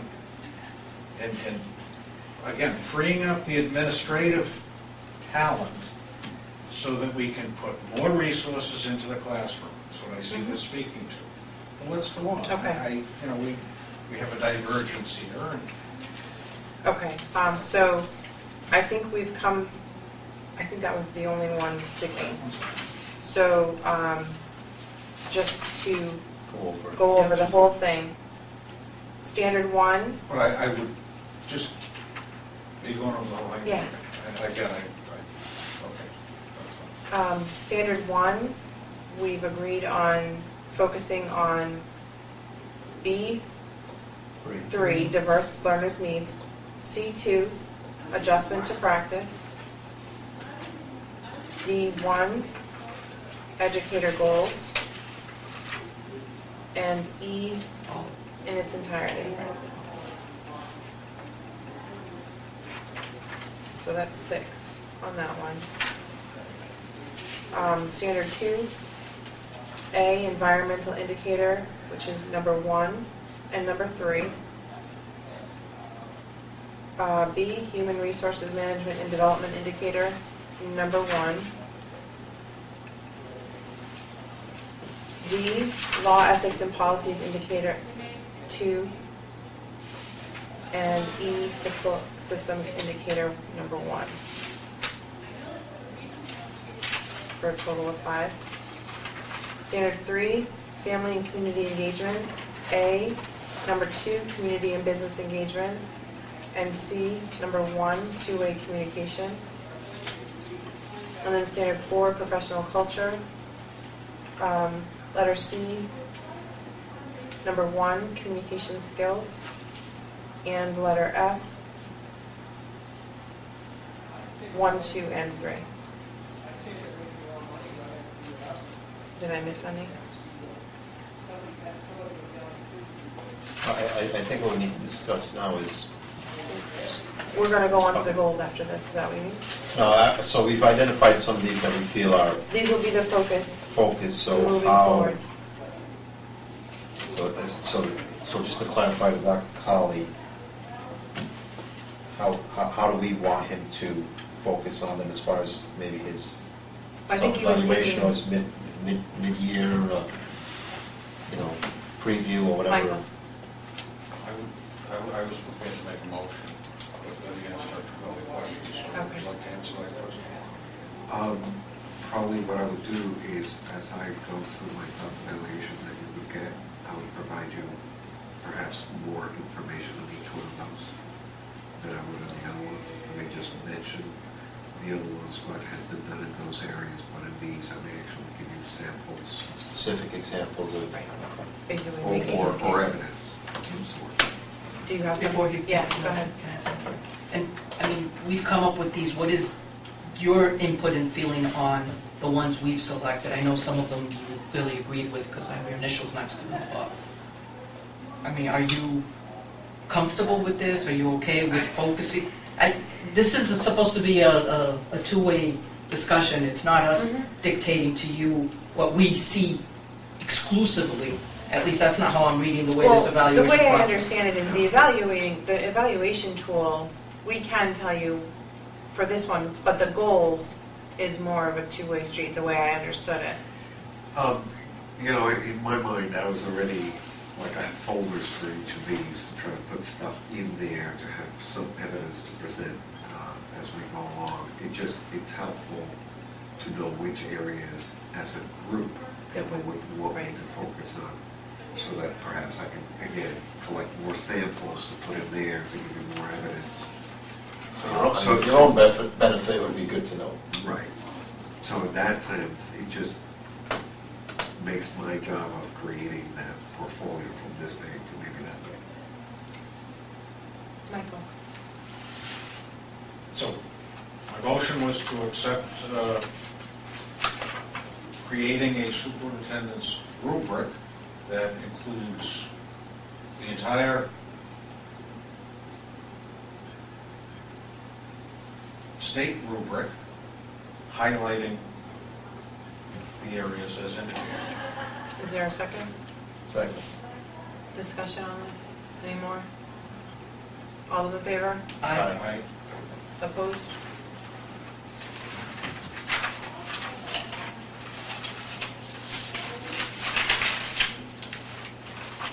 Alright. And we also need to, just for the bottom line, the timeline. We did discuss the other day about shifting the timeline based on MCAS results as well, back to October. Is that something that we now need to discuss for sure, because in order to include in goals, we need to decide whether MCAS will or will not be included in goals. Yeah. I think that as a goal, the MCAS can be included, and I think we agreed that if we needed to shift either forward or backward as time progressed, that we would be able to do that. So whether it's October or August, it doesn't make a difference to me. It's just that I think we had the discussion that we have the ability to go this way this year and then shift it back if the MCAS scores come out in June or July as a result of the computerization of the testing and being able to get the results on a quicker basis. Yes, I agree with that, but my only concern is now we need to know where our halfway point is or whatnot in order to keep us on schedule as well. I So was just doing that. in order If you to, count December as one, to September when the scores come out, that's basically 10 months. 1, 2, 3, 4, 5, 6, 7, 8, and then 10. Putting midway in April. going from December? Yeah. I don't know. That's what I was wondering. Like, go ahead and ask it, because I'm wondering the same thing. I think I know. The issue is if the way this process kind of sort of should have gone, and again, it's transitioning from an old system to a new system. It envisioned that you would have goals and rubric agreements by October. So you have from October to June as, the timeline to accomplish the goals or pay attention to the rubrics or collect the evidence, now that you would have at that point known what the areas of focus would be. So one, we've shifted everything forward by 3 months. And then, This year. well, again, I'm just saying, it could be, you could go back to the other timeline in a year. Don't do that. No. I have a special Just the question I have is shifted from where? Where's the original timeline being established? The original timeline presented by the state. No, you're saying we're shifting from where, the old system. If you remember, when I first brought the my self-evaluation to proposed goals, that was way back in September, looking for some kind of feedback as to, yes, these are the goals in October. I don't want to interrupt, but I'm saying we're transitioning from our old evaluation system to the new evaluation system. Yeah. Not how, what we're doing with the new evaluation system. I'm saying you've indicated the need for the timeline change is because the timeline as defined previously for evaluations is no longer valid. That timeline is defined by contract. Is that why we're Actually, not going by the contract? No, I was referring to the contract actually says that we will adopt whatever the new evaluation timeline and First everything. date. Yes. It referred to February, but it says that was for the old stuff. It wasn't for the new evaluation. So it basically says whatever the new evaluation says is what we do. The new evaluation. Exclusive of timeline. It talks about how the tool. That's the Two tool to different change. timelines you get. Oh, I know that. I'm Yeah. just trying to define this timeline discussion because I don't know. The timeline I was referring to is the June to June timeline that the state came out with that goes along with this. I believe it was on July to June. I believe it was June 1st to June 15th was when the expected evaluation was to be completed, but that would be well before the MCAS data comes out. Carolina? And, I mean, I see December as a starting point because we just finished his evaluation. That went through what time frame? Because I participated in that evaluation, so we evaluated him through when? July 1st. July, fiscal. Through July 1st? It went through July, which is what it was done, same thing was last year. It went through July, and that's where, I mean, I'm honestly thinking October is a better time frame, but I think, For next year. yeah. We have things to evaluate on. We're not eliminating a period of time. Agreed. We have a new tool to evaluate. We should stay with the timeline, June, July. I don't know where the February. I don't have a problem with that. The only problem I have is if we stay with the June, July timeline, do we include MCAS data in the goals? Because the MCAS data won't be available to us to be able to use as an evaluation tool. That's all I'm saying. So if we want to include MCAS data, we're not going to have that in our hands until the end of September. Right. So July 1st comes around. Okay. So we're going to evaluate through July. The MCAS, sorry about the hand sounds. That's all right. I'm a visual. I'm okay with it. It's not bothering me. Although the results come out in September. We don't have it. We're talking about the period of evaluation, correct? We're not going to start to evaluate before July 1st because we have to finish July 1st. And so we get, and again, we've spoken of the issue of our access to MCAS data when it's available, which is in August. Right. No, it's not August. Yes, it is. It's available to The them, but not to administration- us. To them, but not us. Well, again, the definition of school leadership is what the state has said, we're not school leaders. Right.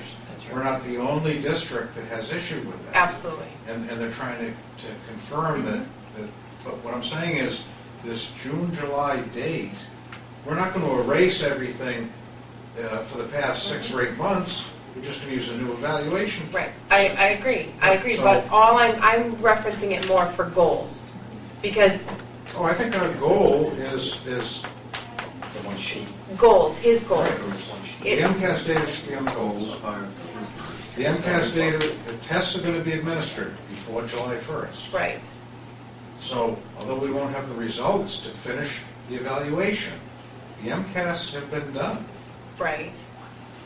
So we'll be looking at that for that period of time. I understand that, but what I'm saying is if we're completing say we're completing our evaluation in the summer, June to August, or June to July, and that's when we're actually completing it. We can't. Okay, see, that's what I'm saying. I'm saying we can't because how can we evaluate for July in July? We have to wait till, Yeah, here it is, yeah. you know what I'm saying? I do. I'm saying we can't fill out this form on things that are done But this that's week. what the state is suggesting that we do, and that's all I'm basing No, it. they don't have Yeah, to they give us are. Yeah, they a do. It says deadline? June, actually. It says June 1st to June 15th or whatever. So, I mean, I think what I'm hearing is the time period of evaluation is June to July, but we complete the evaluation in September after all of the data comes in. Is that what I'm hearing? Well, it's They're two different July to discussions. June, not June. Whatever, to July to Right. June. But, yes. And But then what I'm saying the is- evaluation I know. instrument rubric gets implemented later on in And I believe September, that October. the state is looking to adjust that timeline. and they will, when the park assessments come in, I think we'll see that adjustment happen because things are happening on computers. Mike? Well, not necessarily either, but. I'm hoping. I'm hoping. I think we're talking about two different things. I think the timeline that Dr. Colley was talking about, we got 10 months midway, refers to this, the timeline for the actual evaluation process. We're not talking about June to July, July to June. The period for evaluation then is, what are you asking, when we start? For what The time? July to June is this, that's staying the same.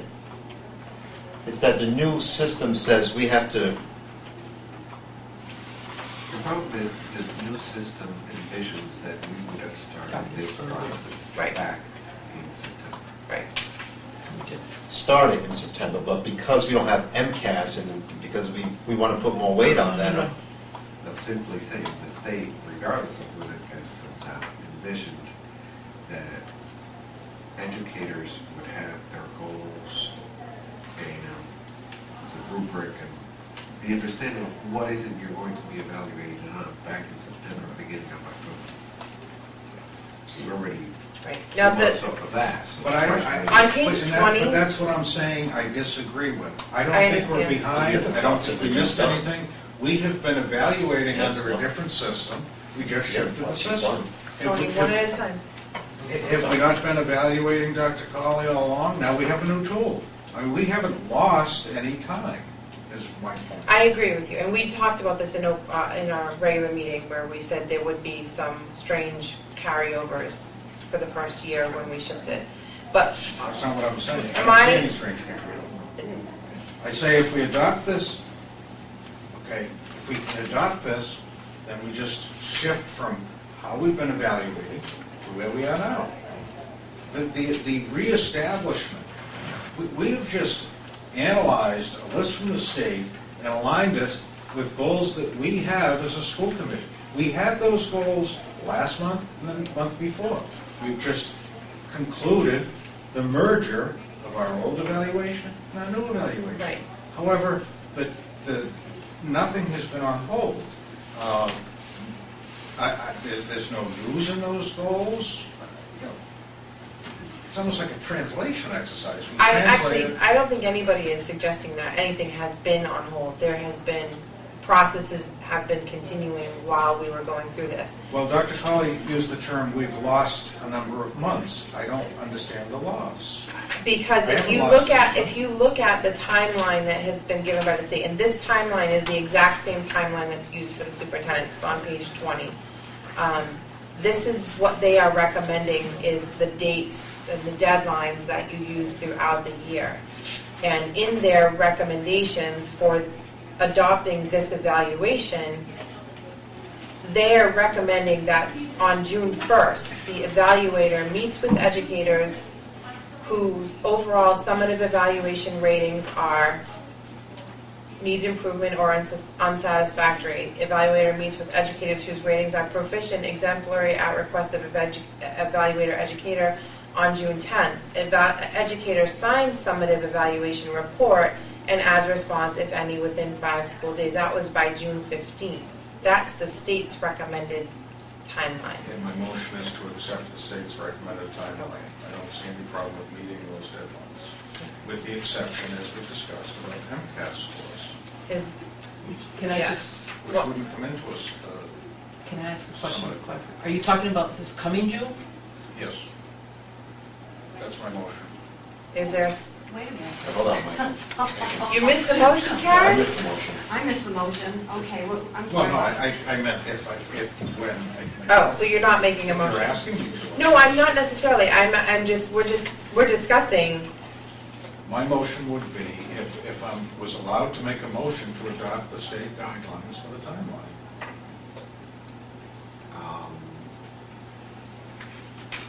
My question would be evaluator, which is you,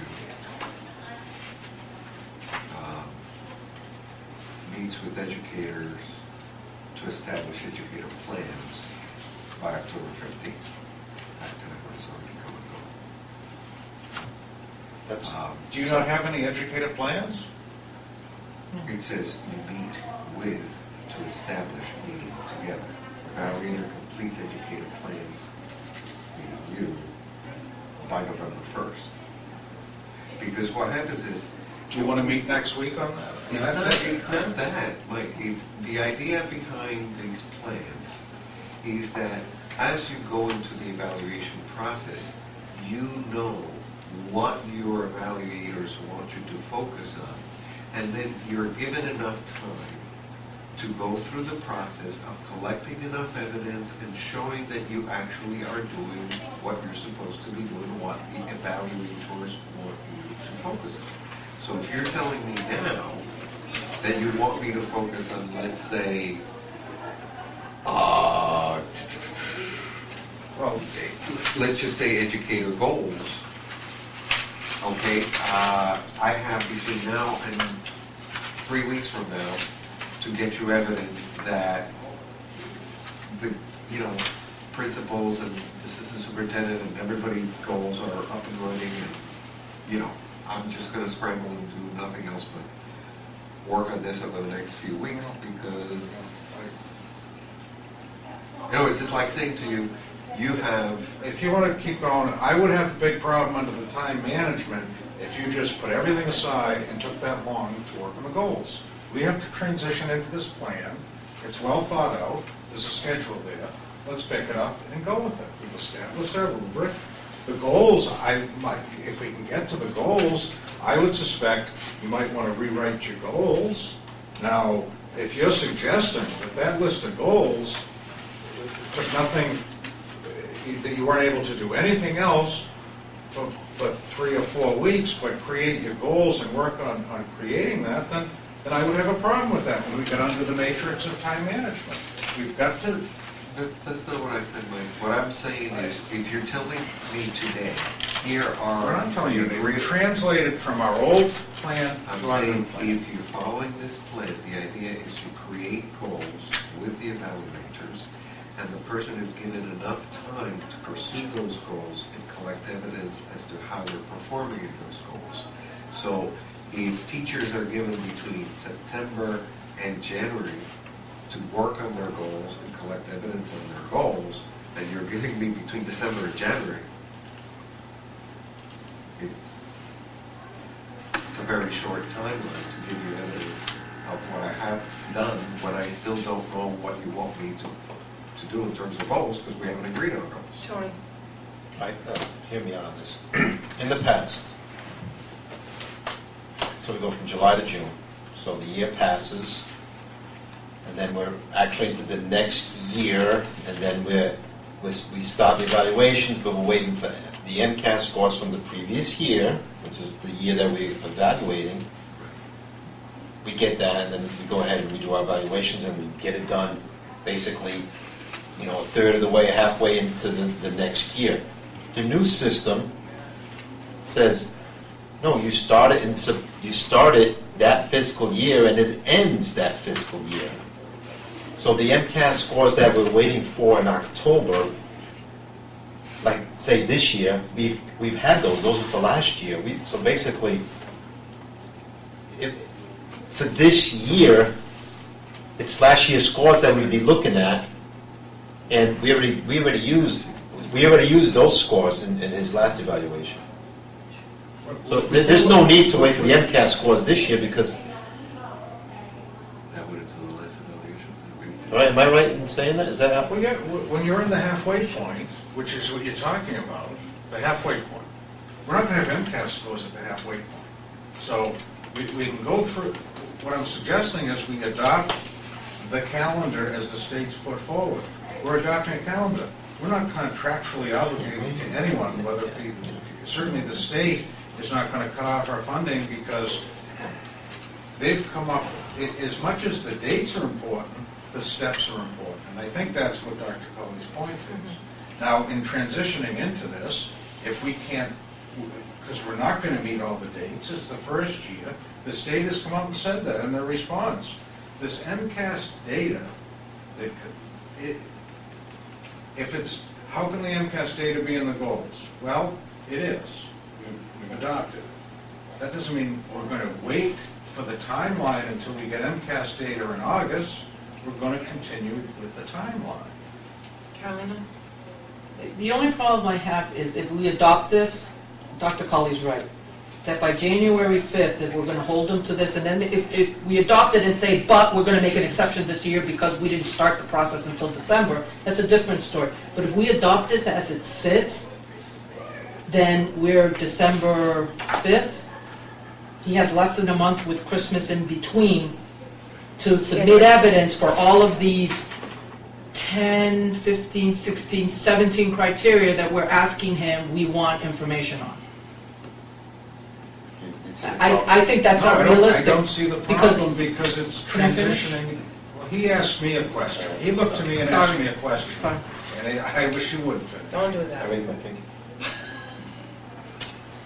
The problem that I have is we, as the evaluators, should have given him this October 1st, October 15th. This is the plan, October 15th. So we're a month and a half tardy giving this to him. But because we're tardy, We're not targeted. according to this, we are. If you want to adopt this according to this, if you want to adopt these dates according to these dates, we're late in presenting him with this piece of paper. I haven't finished. Well, let me let her finish and then you can make your motion. And as a result, we are now penalizing the person who is being evaluated by saying, we gave you this a month and a half late, but we want you to hold to our timeline, and you have less than a month with Christmas in between to respond to our highlighted focus 4, 6, 17 items. I just don't think that's fair. If your motion is that we adopt this generically, but because of the factors this year of implementing it late, we tweak the dates and move the January date to February or April, that's a different kind of motion. But if you want to adopt this whole cloth, Michael? I'm not going to, I'm not here for lessons on what motions are and different kinds of motions. First of all, it's inaccurate. What I suggested, I'd like to make a motion to adopt the calendar put forward by the Massachusetts Division of Elementary and Secondary Education. Karen, you have a question? And She's stopping me, sorry, she's not sure. Excuse me, just 1 minute. what page is this on? 2020. I believe you made the motion earlier, did you not? No, Make a motion? he did not, he was asking, no, he didn't. I said, Okay, if, so- if, okay, you want so- to read what I said? okay. If I was going to make a motion before, because To adopt the they state didn't want me to. guidelines for the timeline, is what you originally said. So Correct, and I think alone, that speaks to it, because it's a guideline. This is the state's guidelines. This is not a set in stone that we would penalize anyone. This is an order for us to go forward with a concrete evaluation tool. The state recognized throughout the Commonwealth, it was important to have that in place. Michael, what's You your don't motion? have it? So does she have it? Yes. So that is. Read it again, Carol, Karen, please. Motion to adopt the state guidelines for the timeline is what was originally said. Is there a second?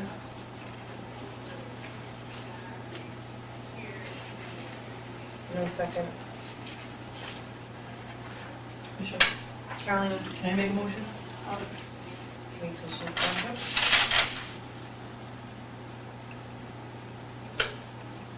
I move that we adopt the state guidelines as submitted with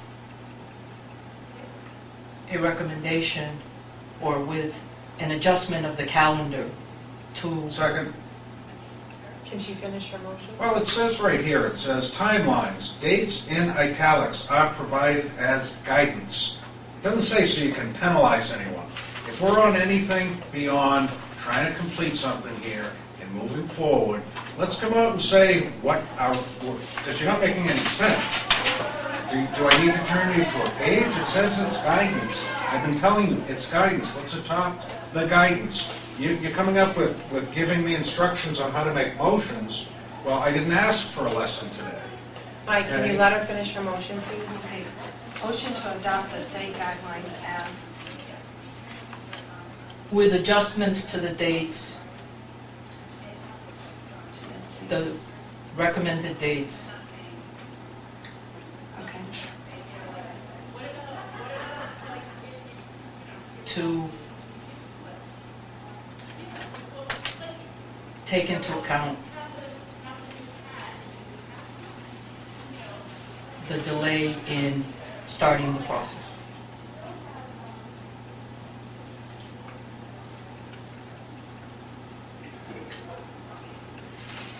Is there a second?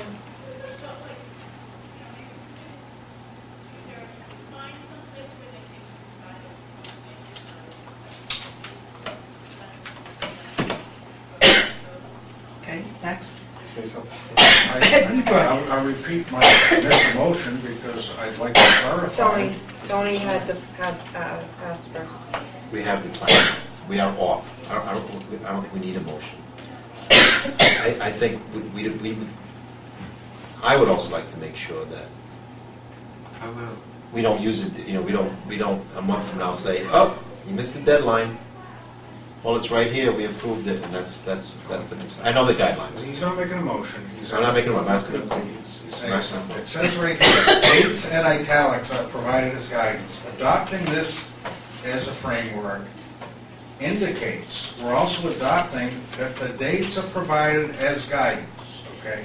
We can come back to adjusting the dates, which was the intent of the second motion. Yes, we need to The adjust the original dates. motion encompassed the dates in italics are provided as guidance. I will include that as the motion, because I suggested, is this, because you said this is the same, is that part of the state timeline, or was this added for our, because this is separate? it's part of this. That's the state timeline. Okay. Because I wasn't sure if it was part of the Dr. Collins? WFT negotiations. Because it's a nearest as well. Right, but it also says that on the state, that it's not set in stone. It's guidance. Exactly. That's what I thought. I just wanted to make a comment. In looking at the educators, the other educators, obviously, we stuck to that guideline in terms of dates. Fairly specific to, at least this year, because with them, we started in September, setting goals, going over their plans, making sure their plans were approved by November, and now asking them by January 5th to provide evidence so that we can do a formative assessment, so we can tell them, hey, as you talking about mid-time course correction, so that they can get an evaluation by June.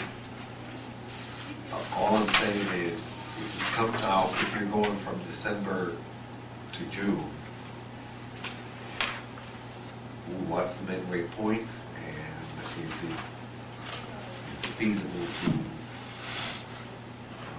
I guess, get a formative evaluation somewhere in there, and then some of it by June. I'll do what I indicate, but perhaps what would be more useful to me, so I know what's coming, is when do you want to have the formative eval, and what date we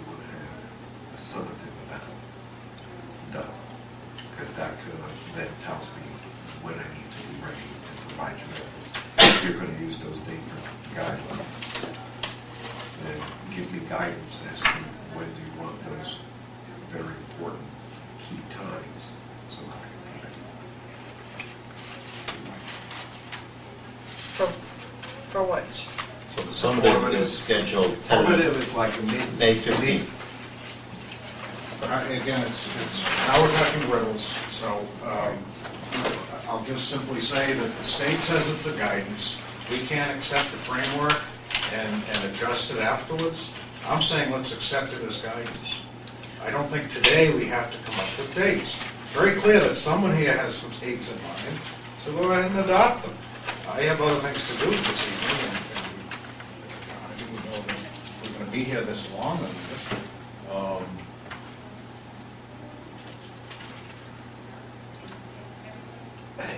The state says it's guidance. It doesn't say those dates are set in stone. Well, We but use terms like penalize an individual.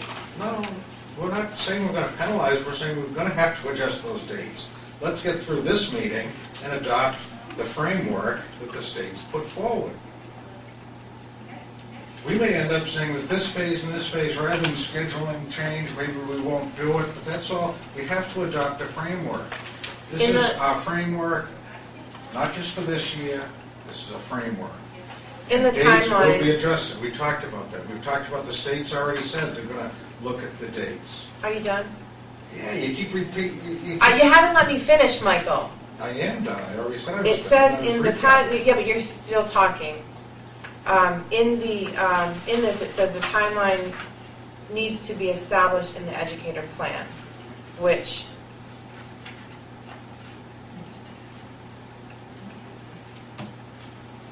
which means that we should have had this done October 15th. As a guidance. The time frame. No. The date you just pointed to is a guidance, isn't it? The date I pointed to is a guidance, but we have to give Dr. Colley a clear timeline so he knows how to plan his year out to get that information to us. So in the educator plan, it says right in here that we need to establish the timeline. Okay, when Says you right wanna go here. over the educator plan. Well, that was where I was getting at. At this, which point are we going to We're gonna get to the plan as well? adopt the we need to- tools first. We need to get to the goals. Let's shift gears, talk about your goals, and then maybe we can go from there. Make a motion that, because I would assume that Dr. Colley may want to rewrite the goals to line up with the rubric, or not. I would think it would be advantageous to have this conversation at a later date. I think some of these goals, including some adjustments that I can make to these goals right now, could fit into the rubric and get us. I think the longer we wait, the more difficult. I agree. Well, again, I disagree. I think that we've now gotten the rubric done. I don't know how anyone would make up goals without knowing what the rubric was. So I thought a motion would be appropriate that revisit the goals that he wants to So submit. let's go over them and discuss them. And he's responded in this discussion that those are the ones he wants to submit. I make a motion that we accept the goals as submitted by Dr. Colley. So are you making that motion? Yes. Is there a second to Mike's motion?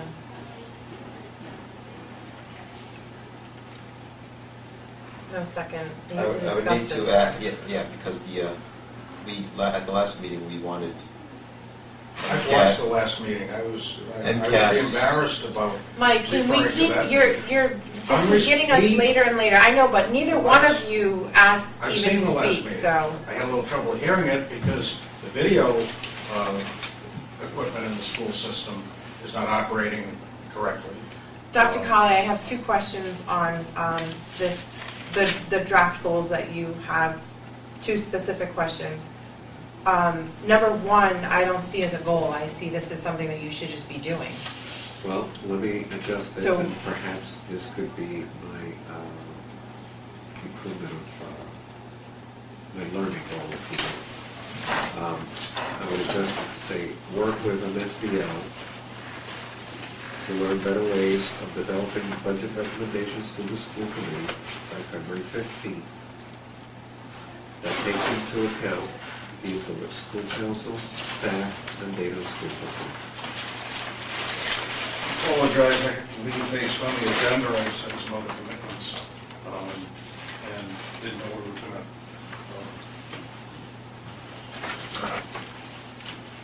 do it this way. This is routine. Dr. Colley, can you read that again? So I just want to, could you acknowledge that I'm leaving the meeting, please? Yes, Michael is leaving, it is 8:15. I noted it. Thank you. And I would work with MSBO, Massachusetts Yeah. Association of School Yeah. Business Officials, to learn better ways of developing budget recommendations to the school committee by February 15th that take into account the input of school councils, staff, and data on student performance. That would be the educator practice. And that also works somewhat into the rubric discussion that we had as well. So you're dropping the 2.5%? I would, because after the discussions we've had in the last couple of school committees, talking about rather than going after a specific donor, going after needs, I would say be more important to try to come up with some kind of a consensus as to what the school community wants to present to the town community, if you will. Okay, and I had the same question on number 4. Can I just, before we get off Yeah. of one? When you, better ways of developing, that speaks to the making the budget Yeah, and the MSBO more has... user-friendly.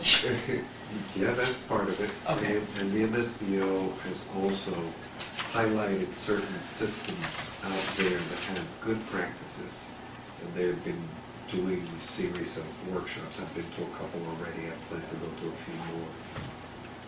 So, kind of, how else do other people do this? To see if we can adopt some of those methods to perhaps be, as Tony puts it, more successful.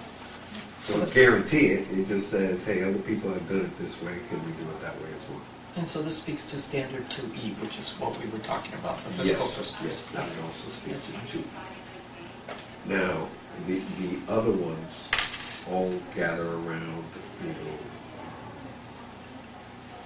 other words, I put a lot of goals on there for you to, quote, pick from. What would you would think would be appropriate, or would want me to focus on? If you want me to bring back the MCAS performance, it would be something like improve student MCAS performance by 5% for 80% of the students at West for ELA and math, and at the middle school for that. Again, because those are the areas we identified as. I'm sorry, what did you say, improve MCAS scores for the West? Student MCAS performance Mhm. by 5% for 80% of the students. Looking at West, ELA, and math, and middle school math. But clearly not for this year. Only if you change the timeline. That's where the timeline is important. But we'd have to move it up a whole year. No, Just no, as no, a- no. Because in his own mind, these, I think, are things that the district is Already trying to do and has started to implement procedures to do. That hopefully will get us Will to increase 5%. those In scores. September, we'll see what they The new evaluation system is done in the current year, that it's, That's you are fine. evaluating the Yeah. current year. So If the you- MCAS we get are from the prior year, so No, they're not. I'm saying. The MCAS we get, in September, we're Would be- taken in February. no, No, no, they weren't. They were taken in May Oh, May, And which March. is, no, of next May. of 2013. It'll be next May they'll be taken, and those are the scores we'll use. I mean, So if you in- want to use June 30th again. as hold on, the- all right, hold on, let me just, okay, let me fix this in my head. Yeah, but I'm talking about for this year, Mhm. this current year. The kids are going to take The those MCAS scores don't come out until next year. The MCAS scores we had, we used in his prior evaluation. Yeah.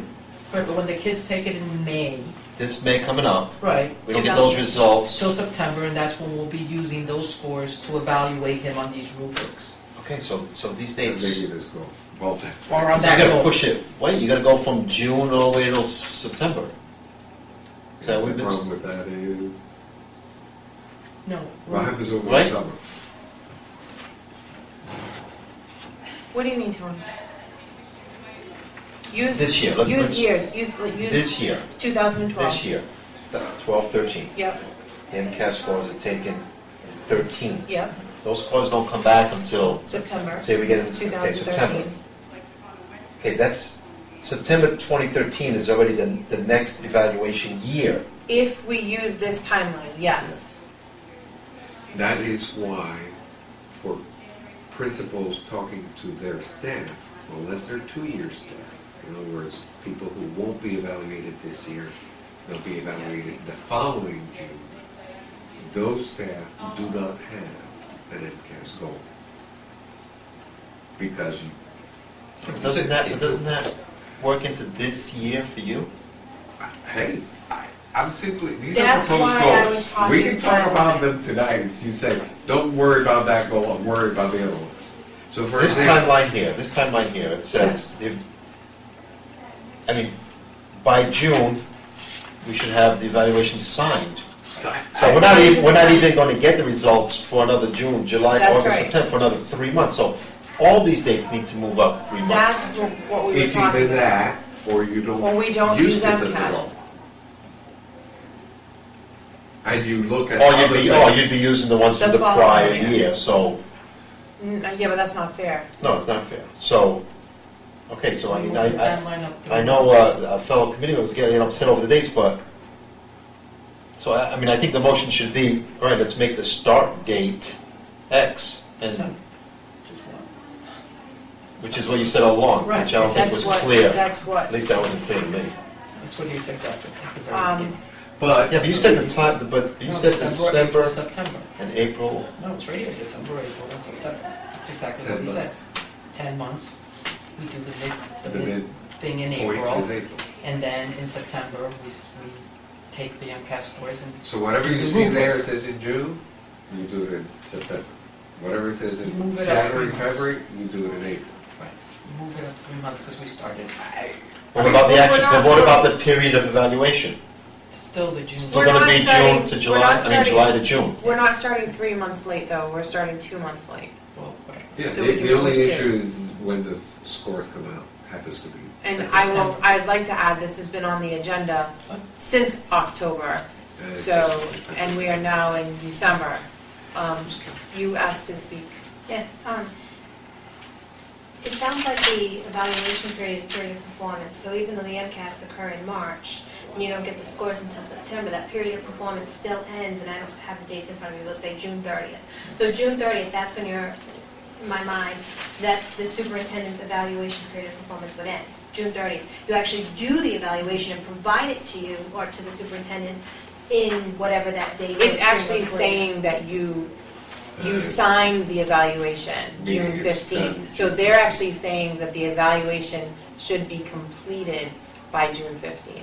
So I Signed, think, based on sealed, this. delivered. so then would it be, it sounds to me to be deciding if you wanted as a committee to do the period of performance ending at June 30th or ending it later, or what is the benefit of having, if it's just the MCAS scores that you're looking at, it would seem that you still ended on June 30th, but you just actually perform the evaluation afterwards, because you don't have that evidence to say whether it was, the superintendent will have that though, so they'll already be able to start thinking of, because he gets it earlier.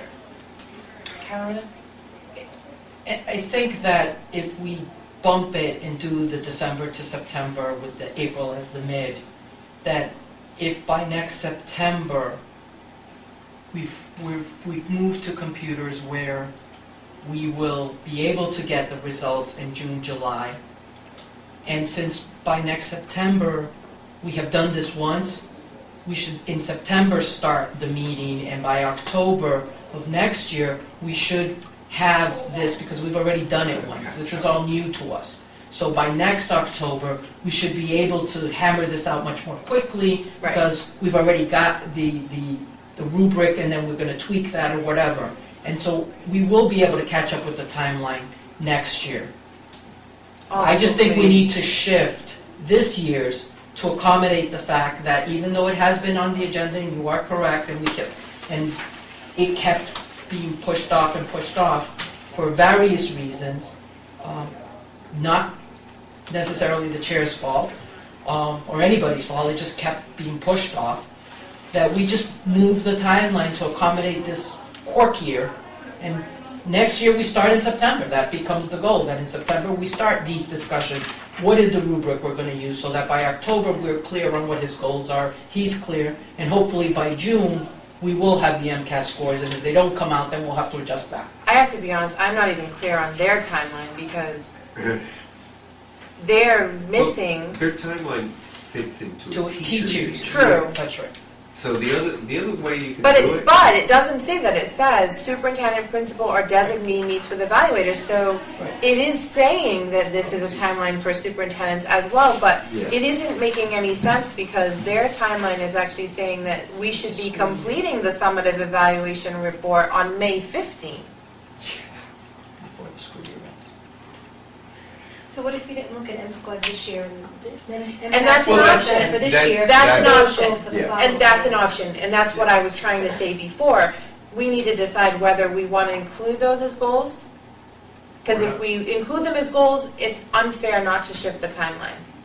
If we don't include them as goals, then we can maybe adopt a more timeline like this. Yeah. Next year. And that's what I was trying to say before. That's what we need to decide right now. It wouldn't be fair to, in my opinion, to use MCAS data from last year. You go a whole year and you look at last year's data when you've got a whole year of progress, hopefully. So if you look at the goals, That first goal would match that timeline to end June. Okay. The second goal, I'll be honest, I have no idea if MSBA will reopen the SOIs, or, again, this was considering that the school committee would have made some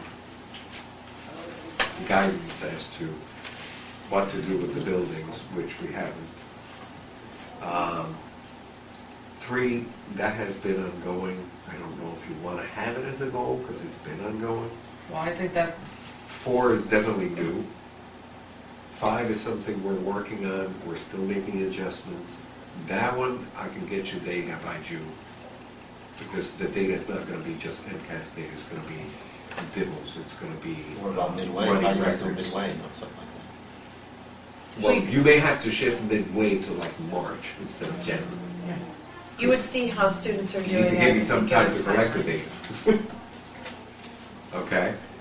The same thing on 6, mid-course assessments, the high school is gonna have them. And the same thing with the high school end-of-the-year courses. Although I'm wondering, because end-of-the-year courses for the high school don't happen until mid-June. So I'm not sure that'll be the timeline either. 7 has been also occurring. And again, I can get you data, although I don't know if they'll be done, because one of the issues was we were looking at the summer to finish that work, so they would have it for next year. But I certainly have provided, I can say what resources have been provided, what source of support will be provided. That will be, well, it's in the planning, it's in the implementation phase at this point. Joy? All right, 2 steps forward, 1 step back. Back to the schedule, the timeline, for this year. So, obviously, we didn't start, we started late. But the June 15th date, we're just gonna go ahead and push that to, You can do that, September? or you can leave it as June 15th, but basically don't include the MCAS, include some of the others. just push it all back, you shift it, which is, I'm sure, what every district is gonna do out there, because they're gonna want it, they want to include the MCAS in the But wait a evaluation. minute, here's my question. They're doing this on a 10-month cycle. Yeah. You're not a 10-month employee. So you are a 12-month employee, so we need to add those 2 months back in there, because this is based on a teacher's schedule. Well, again, so you either So we can look bump, through the summer and go to September, or you consider last summer as being sort of, I started work before I had the goals, so to speak, basically. well, you had your district improvement. Yeah, no, everybody's gonna deal with that problem this year. Yes, they Obviously, are. we have to, Well, that's what I'm saying. But we still need to figure out a 1-year timeline, not a 10-month timeline, because but this year it's actually gonna be more than, it's gonna go back. It's gonna It go will. from July all the way till September. It's gonna be a 14-month year this Yeah. year. Or you could do a 7-month year, find the midpoint of that, and say, hey, midpoint of that would be beginning March, that's when we'll do your formative or mid-cycle review. And then in June, we'll give you your end of the year review. And you go back to whatever, I'll go back and get information from this past summer. Yeah, but Now, where's the stuff that I MCAS? was- No, but where's the MCAS in there? You wouldn't have it. That's No, what no, I'm saying. that's more important than doing it in June. So we just shift everything up a couple of months. Make up your mind, which one do you want? You shift it. I agree with Tony on the shifting, and that we should do the midpoint in either March or April, and then do the assessment in September after we get the MCAS, and then in September, start the process of what we're doing today. I just want to address the goals back. I've got at least one goal that addresses Standard 2, one that addresses Standard 3, 3 that address... can you say which one? Goal 1 I've put to Standard 1E, I'm sorry, 2E. Okay. Goal 3, because I think we should get rid of 2 personally. Goal 3, I put to 3A2, that's the community and business engagement, communication piece. Most superintendents, by the way, are only doing 2 goals. I understand. I'm just saying, I'm not saying that we are going to do that, I'm just saying that this is an Hold on, excess. I got some- just let her I finish. just want to make sure that we have Yeah. at least the options of 1 goal in each rubric. And then the numbers are all under Standard 1, which is either E, data informed, adjustment to practice potentially, educator goals. All of these I see as being part of Standard 1. And if we add the MCAS again, I would put that in Standard 1. The one that's missing for me is 4, which both of them are communication pieces. And the maintain a system of public communication goes to a different type of communication. So that's the one that I would be looking for, and that is a goal that if I were to ditch a goal, that's not the one I would be getting rid of. I'd be getting rid of something else. If we were going to go to 2, 3, or 4, I definitely want something in Standard 4, and I'm not seeing it. Tony? Okay, Would you like to suggest a goal for Standard 4? I will in a second. Which Standard 4, yes, yeah. I actually was, to me, number 3 should be dropped, because, I mean, I think all these things are in these, he'd be doing all these things anyway. I think the measure should be is how well he does foresee the communication skills, the actual communicating. So if you want to change that one to, Okay, so you're suggesting, do we know how many goals we want? Are we looking for 2, or are we looking for 3? I'm not looking for a particular number, I mean, I think as long as they're concrete goals and they're measurable, then we... the communication is one that We need to we have... would agree, and Dr. Colley would agree, I believe that we could all improve on. So, to me, that would be a goal. So, how any suggestions, how you would want that, or how we word that, or how would we end up measuring that? That's the measure. That's piece. But, Measure piece becomes the difficult. it's not how, put it this way, it's not the quantity, it's the quality. So, how do we put that on paper? That's what I would,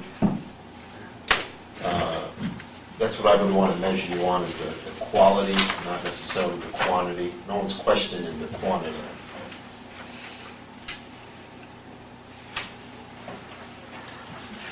Well, he's looking tonight, can I suggest that maybe we end up with 3 goals? Because I think the data goal is important. I think the, Let's look at this one. no, not the, well, if you include the MCAS, yes. I think That's that- 4? Yeah, that's standard 1. I think the fiscal, really think is an important thing that we need to work on. And then we come up with this communication piece, and we don't have the 3A2 as a goal. We just, and then we end up with three major goals. We've got the rubric, he's got to be working on all these other things anyway, but to focus on those 3 areas, the fiscal, the So implementation. number 1, Right, the revised version. right. And then I see 5, 6, 7, and the MCAS kind of as one. It's a numbers thing. We're looking for progression and improvement. You know, that he's itemizing it is one thing. I see that all as the same goal. And then the one goal I'm missing is how are we going to do the conflict indicator and the communication skills indicator, those pieces. Question, does the high school have common assessments already? Yes, Okay. That was my question. So we set 3 goals, these 3 standards. We set the timeline to accommodate the work year with the understanding that next year we start in September, doing what we're doing today in December. And so then by next year, we're back on the track of what the state has sort of recommended us to use. Well, okay. It's not a motion, that's just... No. I just want to speak to that for just 1 second. That was my suggestion this year. That we started this back in September, and I got pushback saying, no, we need to finish the old evaluation before we can move to the new evaluation. So by doing that, now we're going to be doing the same thing for next year, and I feel like we're just going to run into that same roadblock. Can I... Yeah. No. I'm just speaking, I understand, and unfortunately, some of the problems with the delay and the need to do last year's evaluation were addressed by people that are not present in the room, so I'm not going to go down that road. All I'm saying is that we've done this new thing for the first time. This is the learning curve year. I understand. And so I think in September we have now a clear mindset and a clear path of what we need to do and why we need to do it. We will have the evaluation for this year based on the rubric and the goals done in September. So to start working on next year's in September, I don't think is the same thing that happened this past year. I think it's going to be a very different scenario. And remember, September 15th this year was to explain the evaluation process. I mean, that's, next year, I mean, we don't need to, that's September 15th. Yes, but October 1st, you're starting the goal-setting process. Right. Which you would have by mid-September, the MCAS, to establish goals. I don't have an issue with finishing up one and starting a new one. It's supposed to be- I'm not It should. I mean, suggesting, when you finish one, then you set the Yeah, goals for the decide. following year. Yeah, It should right. be. but all I'm saying is, I'm just wondering if, for this particular year, if this is how we're going to do it and plan on starting this process again on September 1st, then maybe we would be looking at a shorter time frame for the 1 year, not including the MCAS results for the first year. It's just a thought. I don't, Either way is fine with me. Yeah, that's the one measure we have. We need the one. I'd hard measure. rather include them, but I won't even think of September then. It's a matter of handing them out next year, September 1st or whenever. Get it As done. simple as that, We're gonna- Tony. I know, well, but Yes. Okay. So, Well, I'm just saying, I could do either one, but if you do want the MCAS, then that would be the more appropriate way of setting these up. By the way, I think just looking at 4C1 and 4F. 4F3, for example. Census building. Oh, and that's communication, right?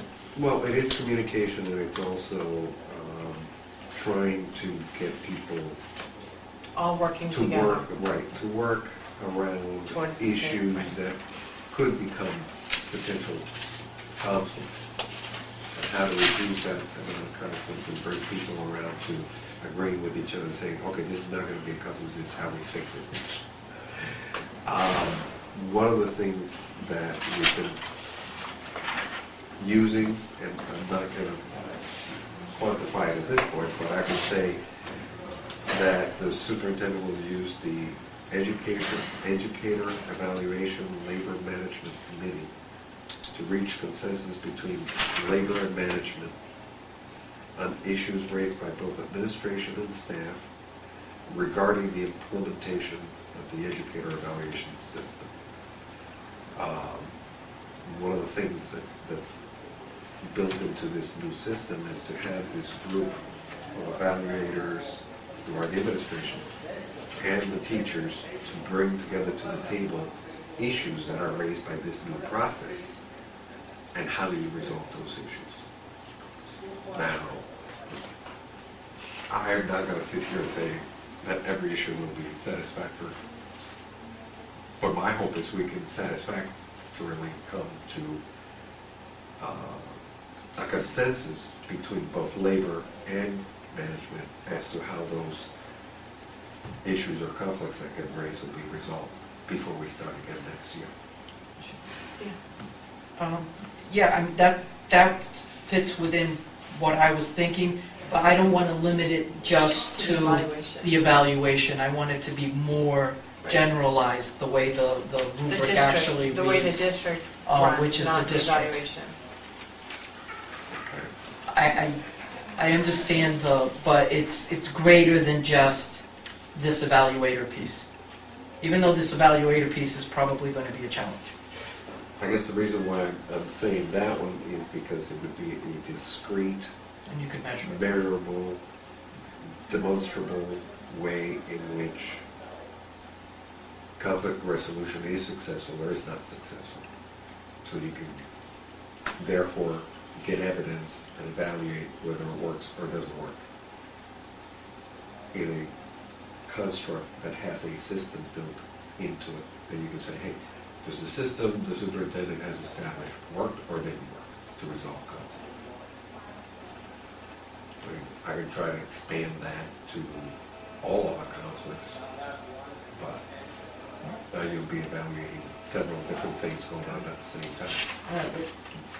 When you frame it that way, I can see the necessity to have a structured box in order to be able to measure the goal. So at least for year one, for this year, I would be fine with that. That doesn't mean you're not working on other things, but No, exactly. but the Well, just measurable like goal that we're looking at to evaluate specifically on would be that. conflict, right? Okay. Yeah, I can. I mean, there may be other areas of conflict that, don't have that structure. That's your idea of the, Standard 4. Oh, he just Standard added four that. goal. He just I added just this. added it. That's not on this paper. He just added it. It's basically changing number 4 differently to focus on just the conflict resolution concept. all right, okay, so if I may, the bundling of 5, 6, 7, and let's call MCAS number 8 Yeah.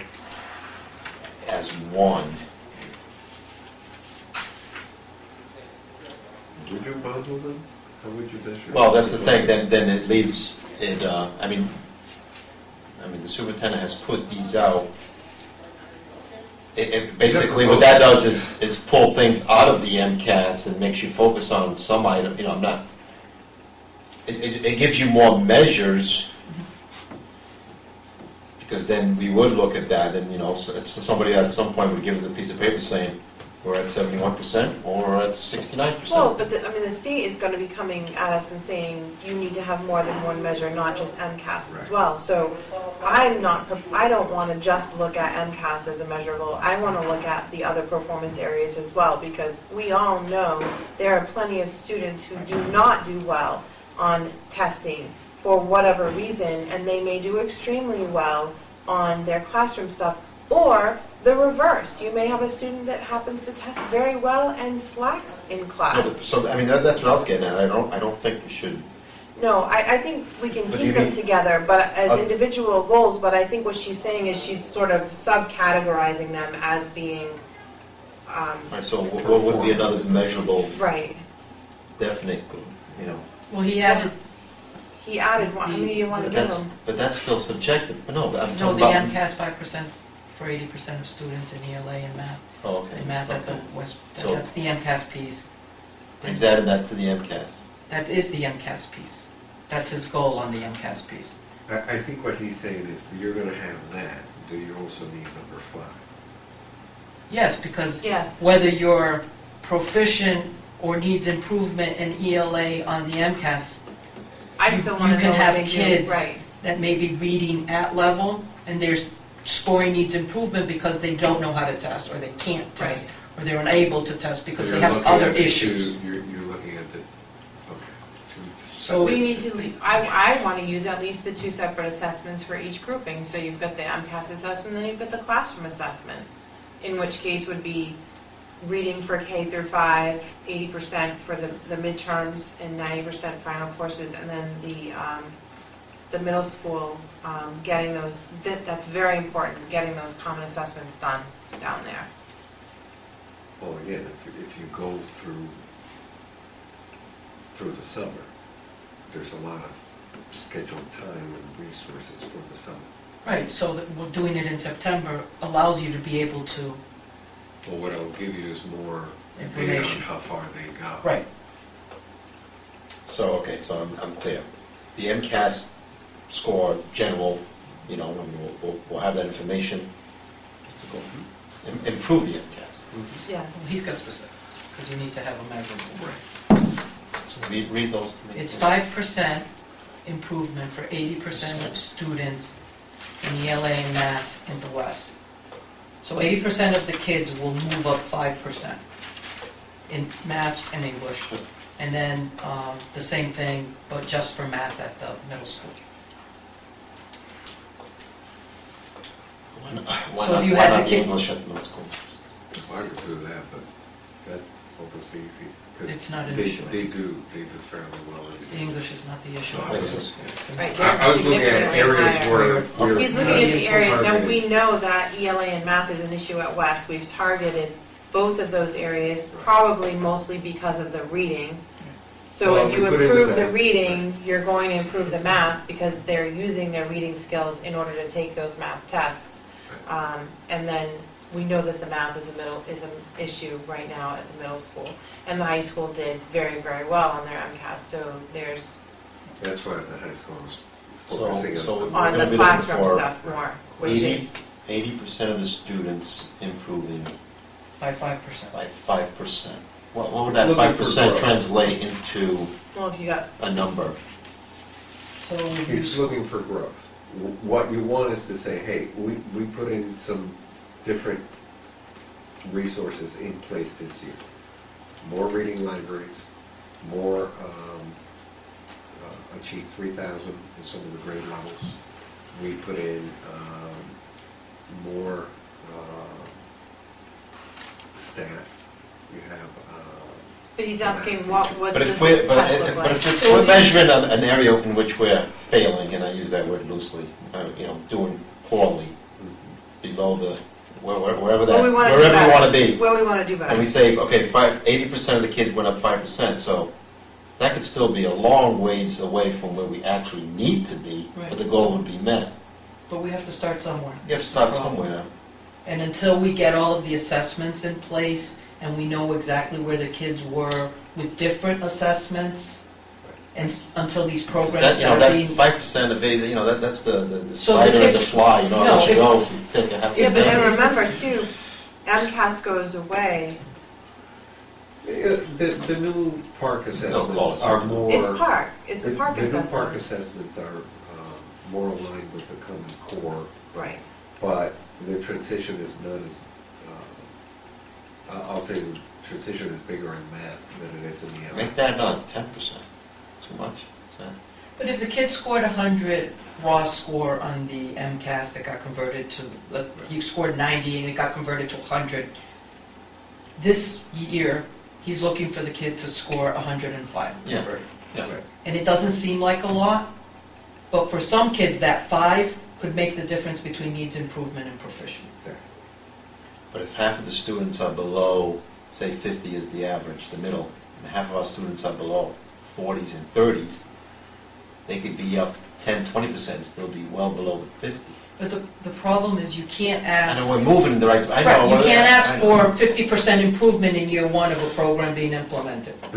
You have to progressively hope that the programs you're implementing are progressively, and then maybe in year 2 you say, oh, we should be shooting for 10% because now they've had 2 years of this program, or something to No, that effect. we're gonna do course corrections midway, so it's. Well, So are you opposed to the 5% on these two? Well, you will have, you know, that's what I'm talking about, this is where I was trying to envision how to do this in 7 months. You know, as you collect data, for example, on reading levels, all right, what if, and honestly, I don't know, because that's one of the things we're implementing this year. For example, last year was the first time we took reading levels at kindergarten. And the teachers were all freaking out. It's like, what do you mean you're going to report on reading levels? You know, we want to report on reading levels. Well, we don't have a lot of data on that. So what if I come to you, I'm going to use a number that's outrageous, but just to illustrate the point. If I come back in March or April, wherever you put that midline, and I say to you, hey, listen, right now, I see from the data that's been coming out of the elementary school and the middle school, that I have only 40% of the kids reading at grade level.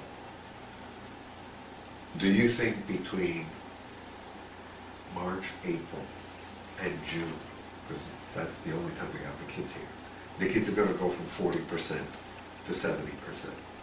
At that point is a time when, like if I had a teacher who had that as a goal, I would say to that teacher, okay, that's unrealistic.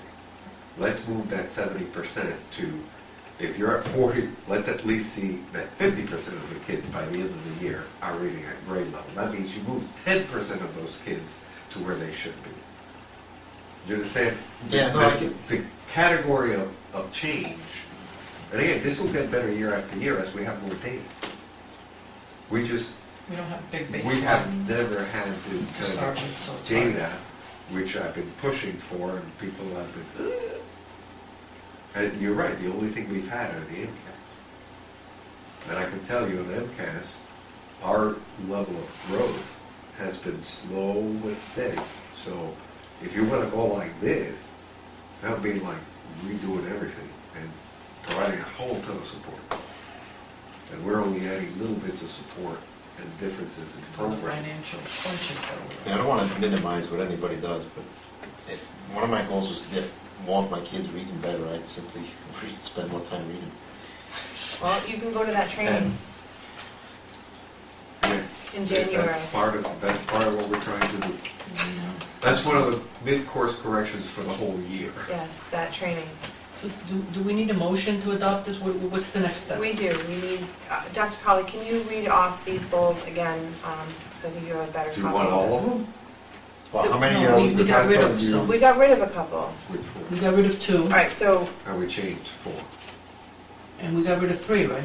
yes, I thought that was indicated. Yeah, that no. got changed. No, because No. 3's going to be more, It got We changed. got rid of 3 and... 3's going to be quality, not quantity. I thought there was No. I thought we got rid of 3, and because we were going to do 1, 4, and the new educator labor committee communication consensus Instead of building. 3. Instead of 3, and then we were going to do the numbers thing, the data improvement in that. Okay, so let me see So if we I were going to have have this right. rubric 1, rubric 2, and rubric 4, and we were going to get rid of rubric 3. Okay, so we're looking at 1, work with MASBO to learn better ways of developing budget recommendations to the school committee, hopefully by February 15th. I got some 15th, you had one here. I changed it to the 15th. Okay, fine. Take into account the input of school councils, staff, and data student performance.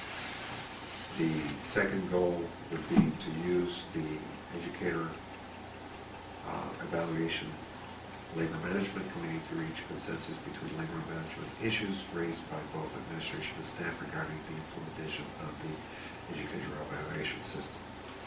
Goal 3 would be 70% of students reading at grade level. Okay, fine. Let's throw that down. Go back to 3, I'm sorry, go back to 3. 3 would be 70% of students reading at grade level, K through 5. 5 would be 80% of students passing their mid-course assessments in 9 through 12, and 90% of them passing their final course summative assessments. Okay. 7, providing resources and support to the middle school administration to assist staff in creating common assessment for mid and midterm and final course summative assessments before September.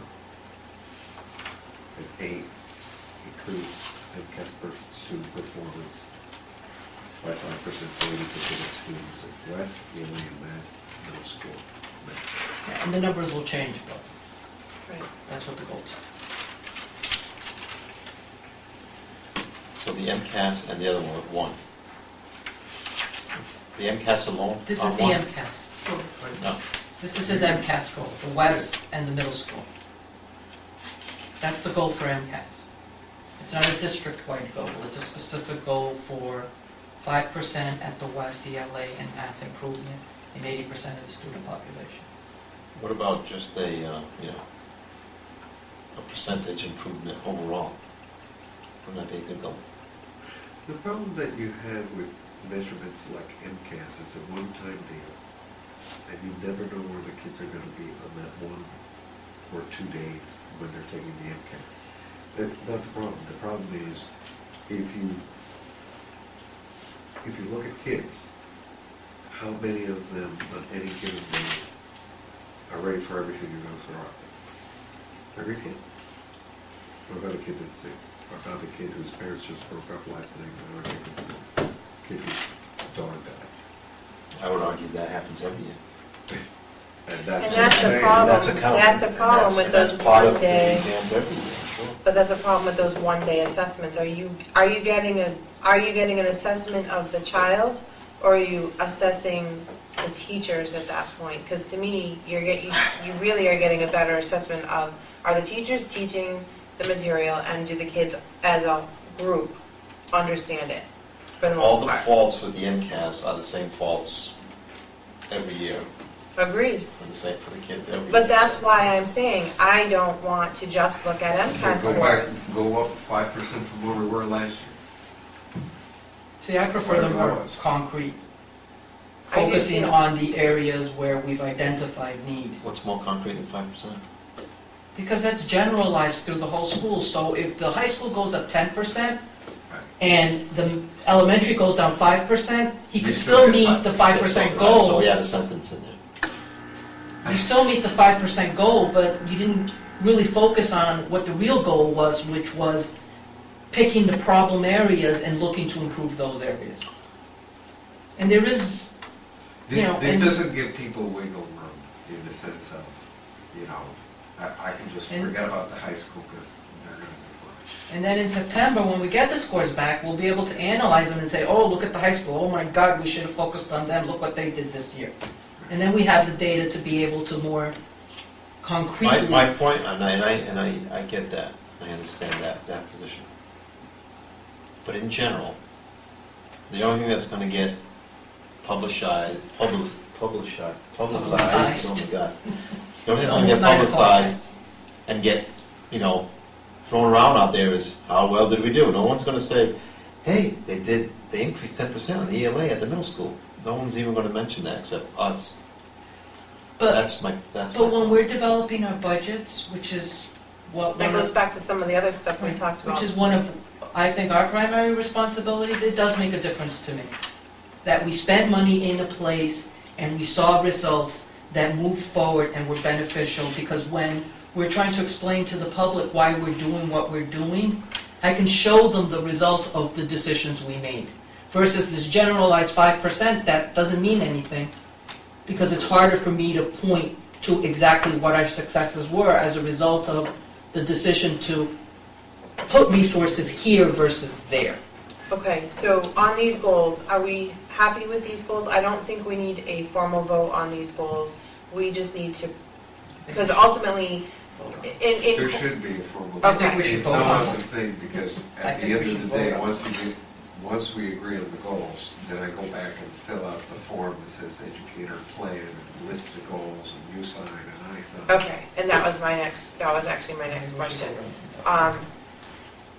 Because ultimately, the goals are really developed by the superintendent But they're in, approved- according to the state. But they're approved by Right. the evaluator. Right, they're not actually created by us, but they're created with input from us. Right.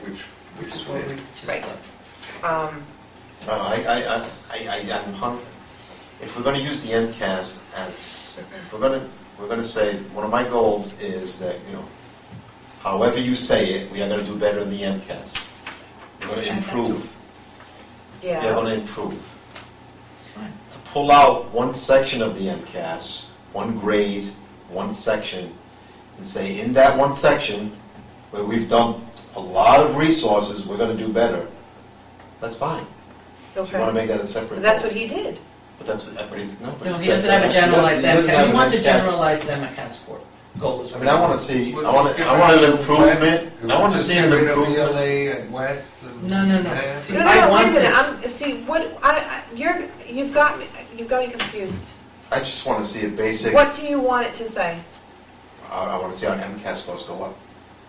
Why And would you want to see something as generic as our MCAS scores go up? So if they go up by 1%, it's Hold good on, enough? hold on. Why No. would, Tony, why would you want to see a generic make the MCAS scores go up as a goal versus I want to see an improvement in ELA and math in the elementary school where we've identified a problem. So we know now we Those have. could be additional goals. Hold on, we know we've implemented resources there. We're putting in new reading programs, we've got a new math program going in there. So now we get to see, are they working? The only way to see are they working is to look at those kids. What do we have at the middle school? Math, Math, And which is What's the again, math in middle? it's the same, Where we 5% have- of 80%. where we have implemented resources because We we just put a have new teacher. a The reading math resource. scores are so low. We have 5%. Tony, we have a reading resource teacher over there. We don't have a math resource teacher over there. We've implemented the math resource teacher to give those kids the extra help that they need. So now we want to be able to measure that and see, did that work? If we just say 10% for the whole district, well, what if the high school does extremely well one year and that No, I adjusts know, for the I rest know. of it? I'm not saying those aren't good, I'm just, They're small, too small for you. they're too small for me. Okay, But if those That's go my up, point. if they both go up, both of those goals go up, you have now done what you want overall. and next year we can increase them. Right. But we have to know that they're working before I think we can increase them. I mean, I just think with those numbers, it's expectations. I think we're setting the expectation too low. you want to see them at 10%? 80% go up 5%. To me, I think that's very doable. About 7%. I think that's very doable. Considering we just added 2 teachers just to You can't identify make- these 2 issues. You can't make a D student reader into an A student reader This doesn't even come overnight. close to that. I'm not even suggesting that. I'm just suggesting let's make a D a C. 80% only go up 5%. So a D, you become a C minus. If you're. And that's probably more than 5% right there. If you're 65 and you get a 70, what are you? It's 5%. If you're 75 and you get 80, what are you? No, we're not talking 80. We're not talking 5 numbers. We're talking 5%. Percent, right. That So is on 5%. 5% of 60 is not 5. That's 65. But that's not what that says 5%, that number.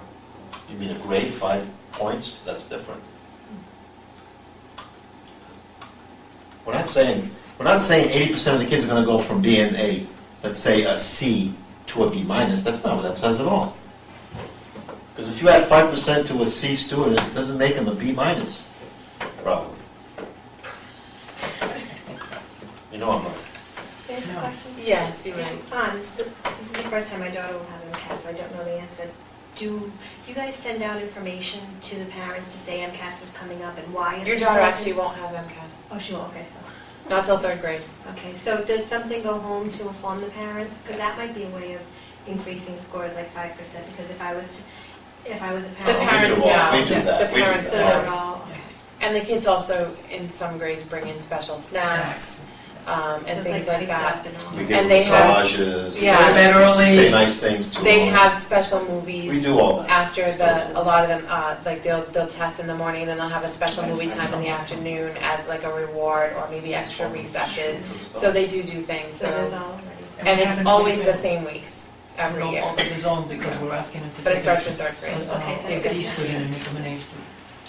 By the way, I don't know what the relative numbers these are because it's, They're not based on 100. I'm not looking for relative numbers, I'm looking for improvement of. no, I understand that, but what I'm saying is it's,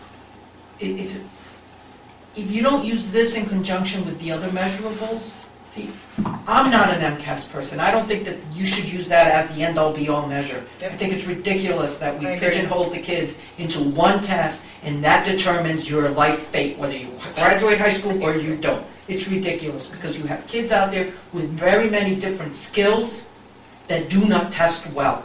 Doesn't mean they shouldn't get a diploma. It means they don't test well. Period, end of the story. This one little box test to But this- me but is the- ludicrous. I So agree in with you. conjunction with the other assessments that he's got goals on, which is what are these kids' reading level? What are these kids doing as far as proficiency in the different core common assessments? Take that in conjunction with what the MCAS are, and then I see what the kid really is. Because if the kid fails, needs improvement in MCAS, and is getting A's in every subject, along with the kid who's proficient in MCAS, who's also getting A's in every subject, there's something wrong with the MCAS. Now, I will. Or vice versa. Now, I will tell you, and I will take it on a different level, but it's the same thing. I know students up here that did extremely well on their writing portion of their SATs, and then they took the AP test, writing, and didn't do well, because it's two different styles of writing. And I know the opposite, students that did very well on their AP writing and didn't do so well on their SAT writing. So you have to be careful about lumping kids in to, you have to take all these assessments and look at them, and then they make a child whole, in my opinion. Good, bad, or indifferent, it's the measure that everyone uses, so it doesn't matter. We can complain about how bad of a test it is and what it does and doesn't do. Those affect everyone, so So what percentage makes you happy? I don't They know, should go but by let me just 50% ask Dr. maybe? Pai this question. 70, number 5, or whatever number it ends up being, 70% of students read in that grade level, K through 5.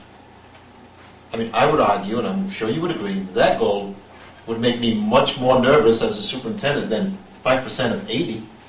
True or false, right? I mean, considering that we're probably at 40 or 50%. In some places, maybe, but no. So for example, you take a look at kindergarten.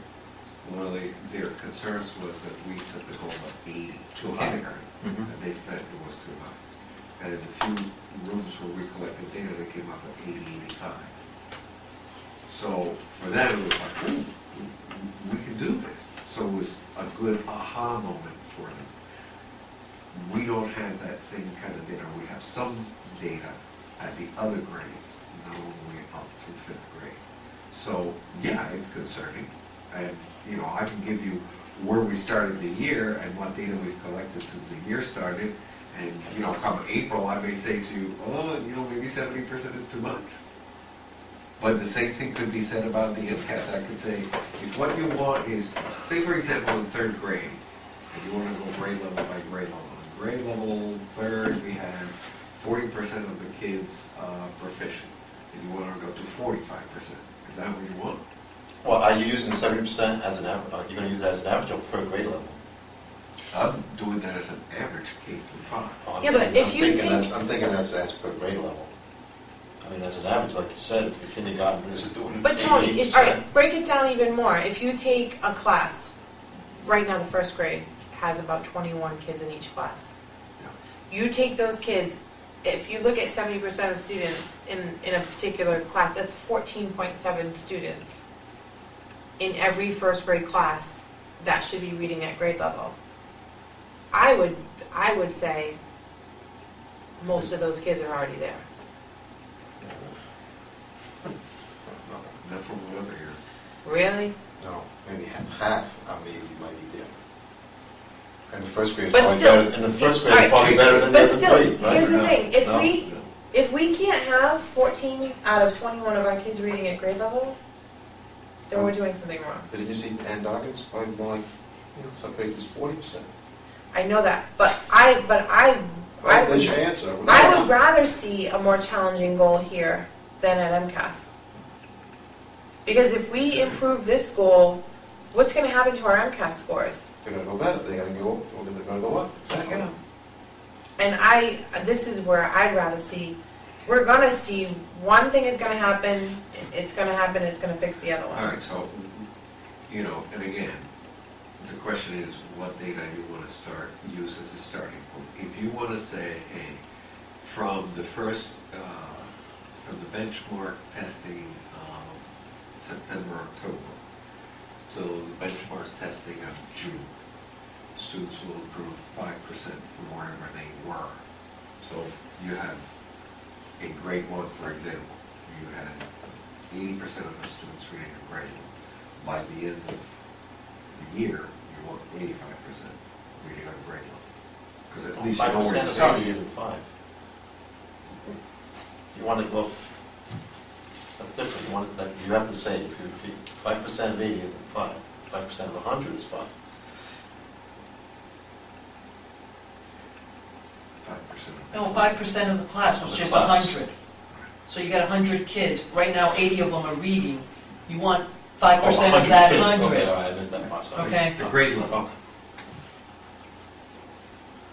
That's one way to do it. Based it on where they started and how far they were. Or how many kids you saved from the break. No, see, I'd rather go for an overall level. We want our kids reading at grade level, period. Well, that's much You can't- tougher than what No, I'm asking for. I'm just like he has.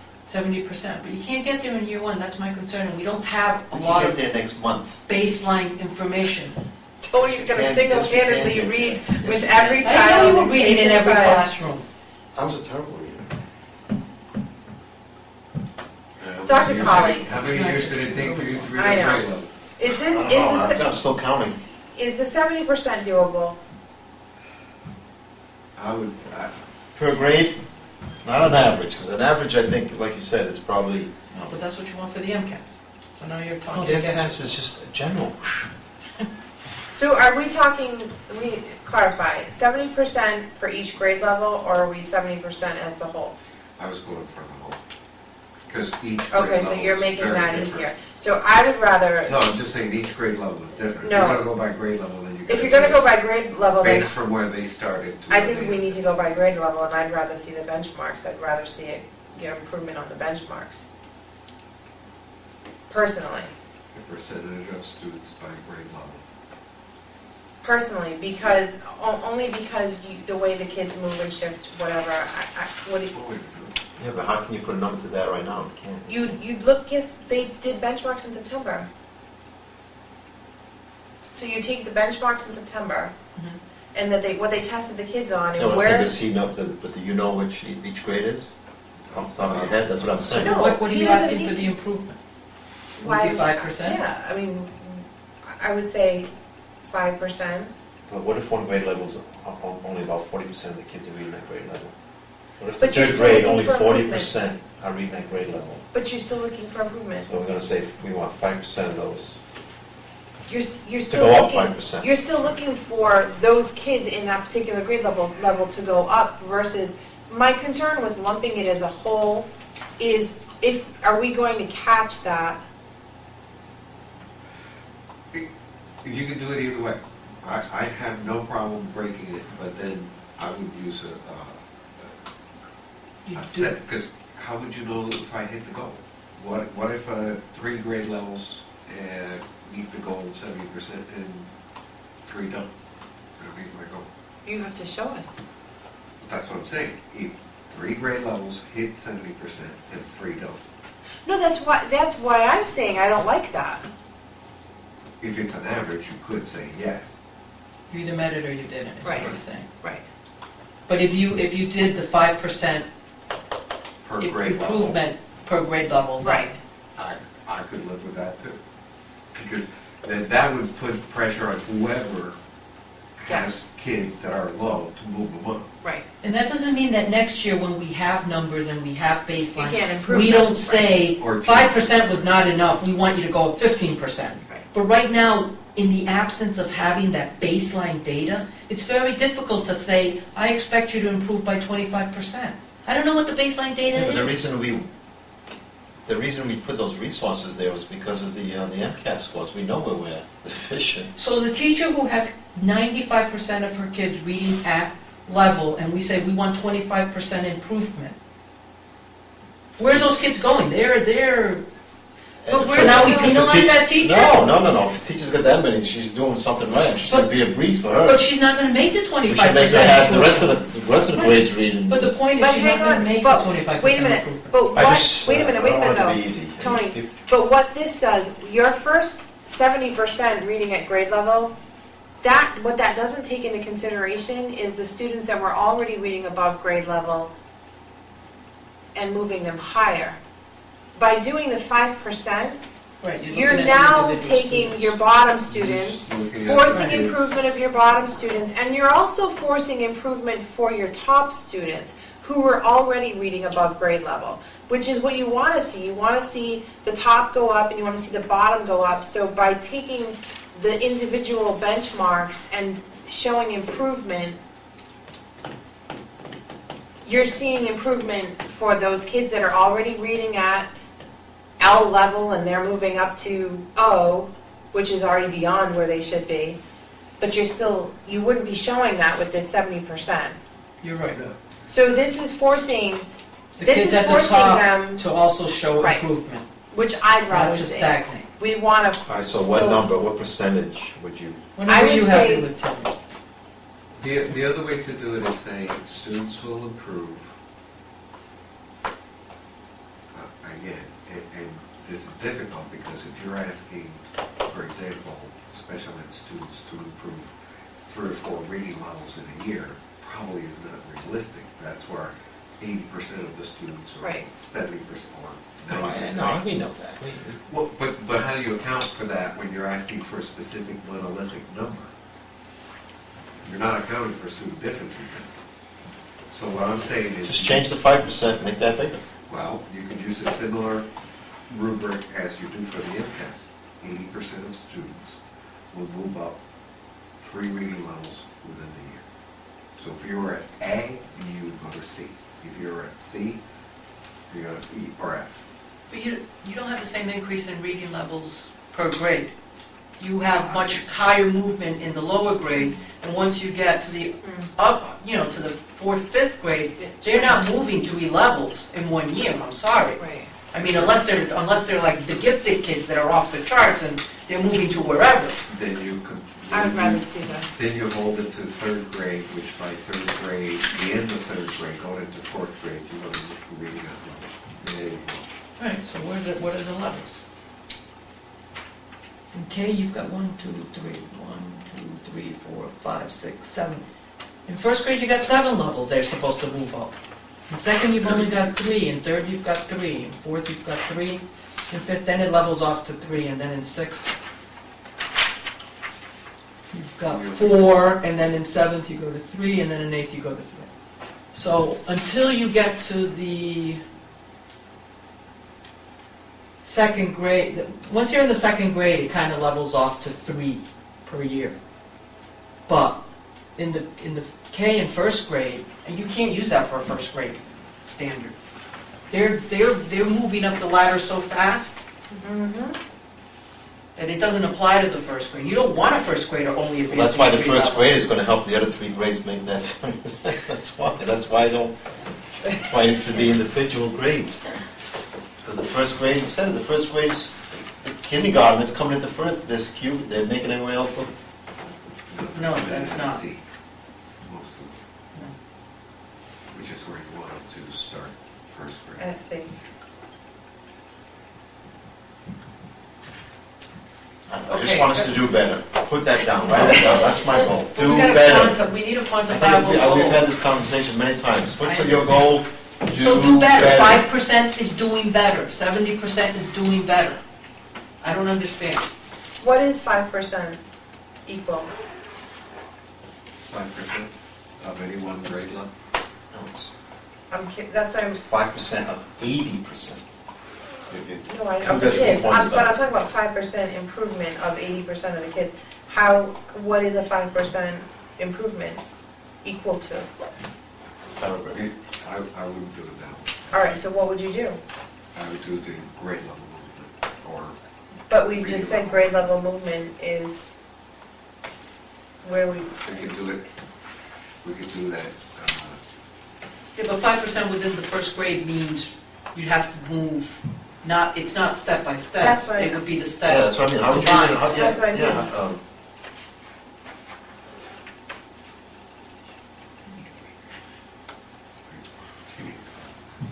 yeah, take it to 5 minutes. Motion for a quick recess. you know, just recess, This recess. no motion.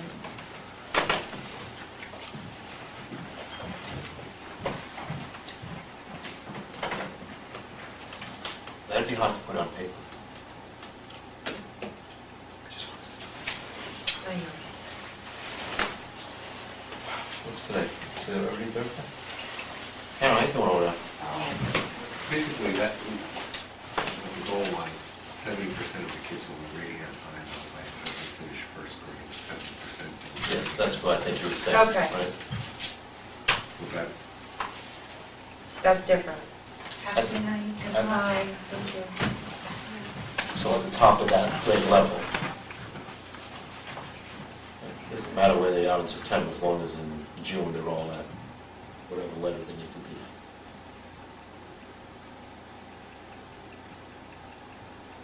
at. And we have that info from last year, right? Because obviously we need to compare it, right? So how are you going to compare that? So we don't even have it. We can't even measure it against this year. Michelle, we can't even measure it against last year. There is no measuring that. That's why the MCAT scores. Just put a number on that and I'll settle.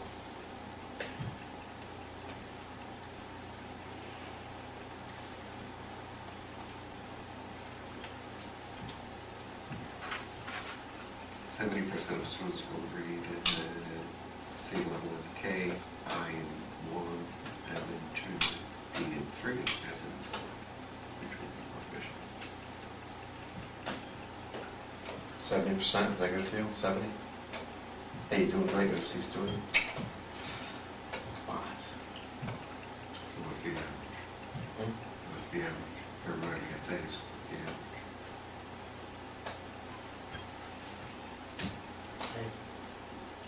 Is there any? C level, that's not, he's not No, I talking, know. he's talking reading level, not a C.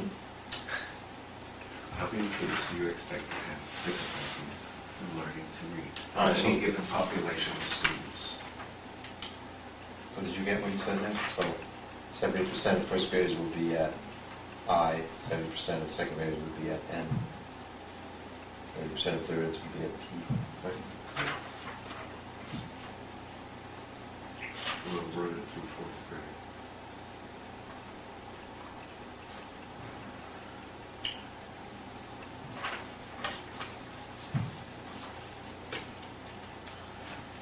All right, just, what else is over? She's not here. No, I know, I know. There she is. All right, Sorry. That's all right. Excuse me. back in session. Explain to,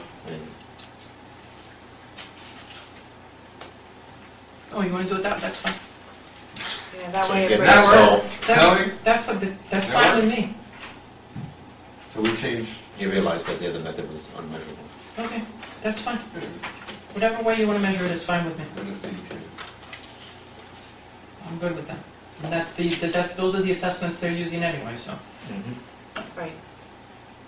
All right, are you so, good? So we're good with adopting the I- goals? All right, hold on, so all we did here was Change to change 70%, right, 25 to to those use grade that, levels. that leveling equivalent chart. Okay. So, but the MCAS was still just, you guys want Yeah. to focus on those areas. Yep. And you want to go more than 5%? We can adjust it in March if we have to, Or next year. or next We'll year. get the- yeah, we can't do Oh, it that's March. true, we can't do it in March. We can do it next year. No, that we can't do it much. We should have a sense of where we're going in March, I would No, hope. we don't have any idea what the MCAS are. No, not what they are, but where we're going. Yeah, we should. Hopefully. I mean, you don't, I mean, Well, if I give you data, and if we're going by September, I would suggest we use April. If we're going by data, I can come back to you in April and say, hey, the kids are doing really well. I have, so far, 80% of the kids reading a grade. Maybe we want to up these goals. You can adjust. but my question is, don't you believe that in April that information like that is there to be had? I mean, just, Not an MCAS. no, I know that, but I mean, On just the other assessment. talking to teachers, Yes, on the other whatever, assessment. hey, you know that new teacher we hired, my kids are definitely getting the benefit. Good, then we can say, okay, in April, we can say, take a look at the goals. And we can let's adjust them. That's what the That's what the Point. the mid-cycle formative assessment is for. Okay. So who knows, maybe You at need that more- time, Yeah. we bring in Dargan to bring the data or bring the specialist. Motion to approve the goals as revised, and Second, how many do we have? 8? 7? is there a second? Second. Oh, I thought you seconded it. No. Second. 6 goals. Discussion on this? Huh. All those in favor? Aye. Opposed? All right, now I just want to give him a clarification on these dates. My suggestion, Timeline. I took a look at it, it breaks up from the time they submit their self-assessment and proposed goals, Where are which, you? Where are you? Page 20. No. October Oh, October 1st. Okay, yeah. From there to the January 5th breakdown is 3 months, and then to the mid-cycle is 4 months. Now, keep in mind, this is based on a 10-month, not a 12-month. Yeah, we can add those, squeeze those 2 months So I'm saying in any if way you're- you want in here. I know that. But I'm saying if you go from December to September, that is It's 10 10 months. months. Exactly 10. So it's a shorter cycle anyway. Yeah. But in reality, it's not December, it's giving, we would still. We're be looking back to right. September. So it is actually 12 months because it's September to September, kind of, Right. September to September. It's a longer cycle because we are still going to evaluate on the time that's already passed. September to June. This year, this Right. year we'll be evaluating him on 14 months or whatever it is. Right.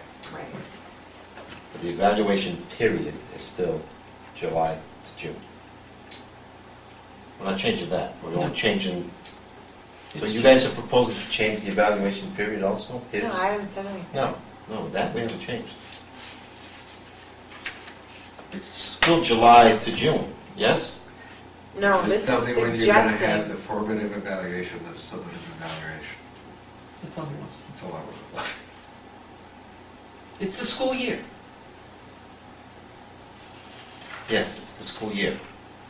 Based on the point of the fact that you've given me, basically, you've agreed on goals, and you've given me the areas to focus. Yeah, this year, no, we're gonna give you till whatever it is you want, April or May, whatever you want this year. And that's all I'm looking for. We'll worry about next year, we can start And in then the- September, go through June. And then the June 15th, when we sign on the dotted line, that's gonna be, not June 15th, that's gonna be September or something or September, other. right. That's That's fine. That'll be when. So, So what, so when would you like, I'm sorry, when would you like your half year this year? the Sometime in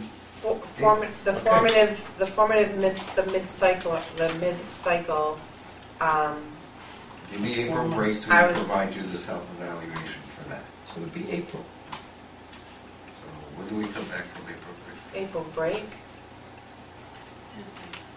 It's third week of April, vacation. that's too late, that's May, Yeah, until we meet. that's too late. Because Vacation we is the need- third week of April. So if I give you my self-evaluation on the 24th, which would be school committee, you'll get it in April. And we've already Is that the worked third week of April? It's school vacation, isn't I'm assuming you're right, I can look. it? I'm gonna have a meeting on school vacation week, No, it's usually the week after. the week after, Yeah. okay. And we're not going to Yeah. it is final the eval 15th. until September anyway. April 15th is, Yeah, that's Week just of his April. midpoint. Yeah, Right. no, that's just his, progress report, basically. Because So we the did- 22nd, when I come back, I give you, or that Friday, you get them in your packet to go to the 4th to school. And at that point, what do? We discuss and adjust, or? Discuss, adjust, Yeah. tell me you're not doing really well in this, you're doing really well in that. Okay. What are, We've only what got- are the reading scores? But at that point, we only have 2 months to adjust. Because we're already in May. True. That's what I'm saying. We all know That's that too late. June is, What do you mean, adjust what do you mean? We're gonna go to September? We're going from May no, till no, September? no. But if there are any adjustments that we're asking for. Oh, for if that you're fiscal, talking for about that school year, you mean? We're already basically in May. for that What are school you year. adjusting? June is round the corner. No, listen, as far as this evaluation, we may be stuck with that, but it's, So we. but I certainly no, we hope we're gonna need be to- doing that regardless of the Right. evaluation But dates. I think we any need the mid-course. mid-cycle a little bit earlier. March? No, beginning of April, before the I break. would say you have it to us, Well, that's beginning of April. right, March. so, No, it's right here, like April 3rd. Today's December 5th. yeah. They used October But 1st, they I used don't think we February just need 1st. to negate, the last 2 months. I mean, well, the process we've put in place to change,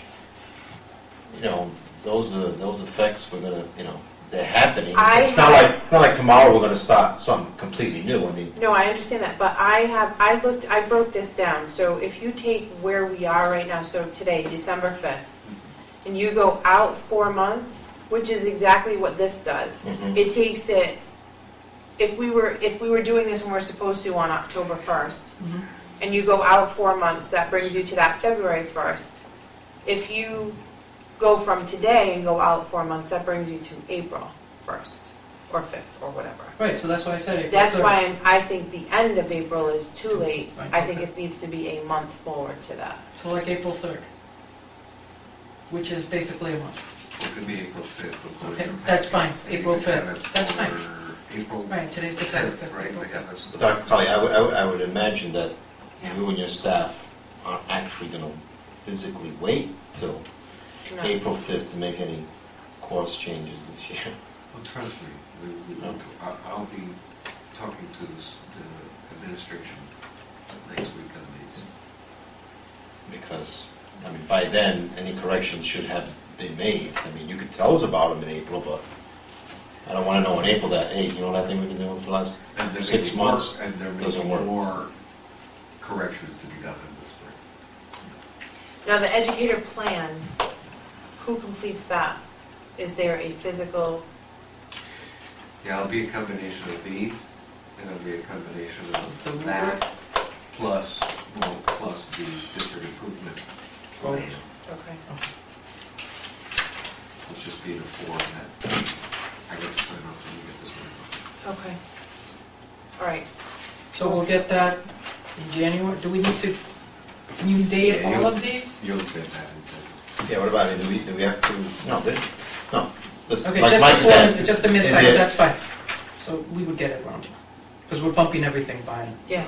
It's Okay. not gonna be over here or here. no, we would get it here. Okay. As soon as I get back. It says dates in italics, our guidance. That's what I looks. It's the September and the January. Right, which we haven't even, Yeah. those, In April.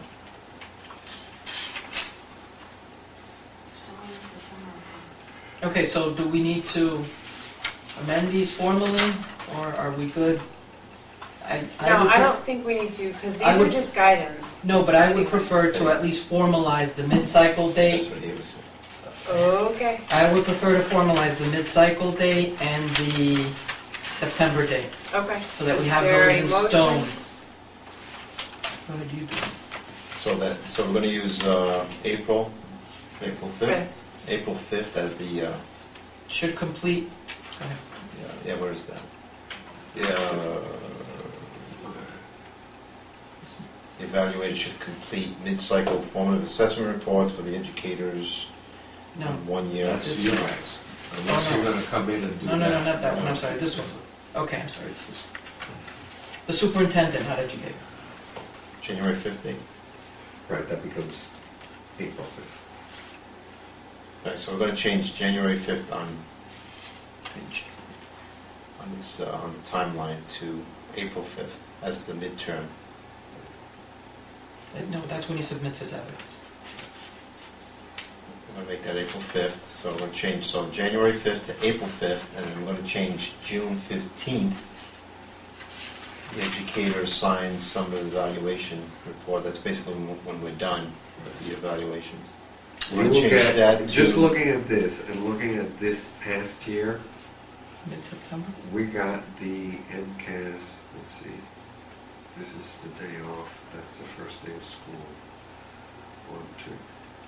I would shoot for the 18th. Meaning, on the 18th, you would have that whole public thing of, here's your rubric, here's the scores, here's what we got in the MCAS. Hopefully, you'll have that information right alongside.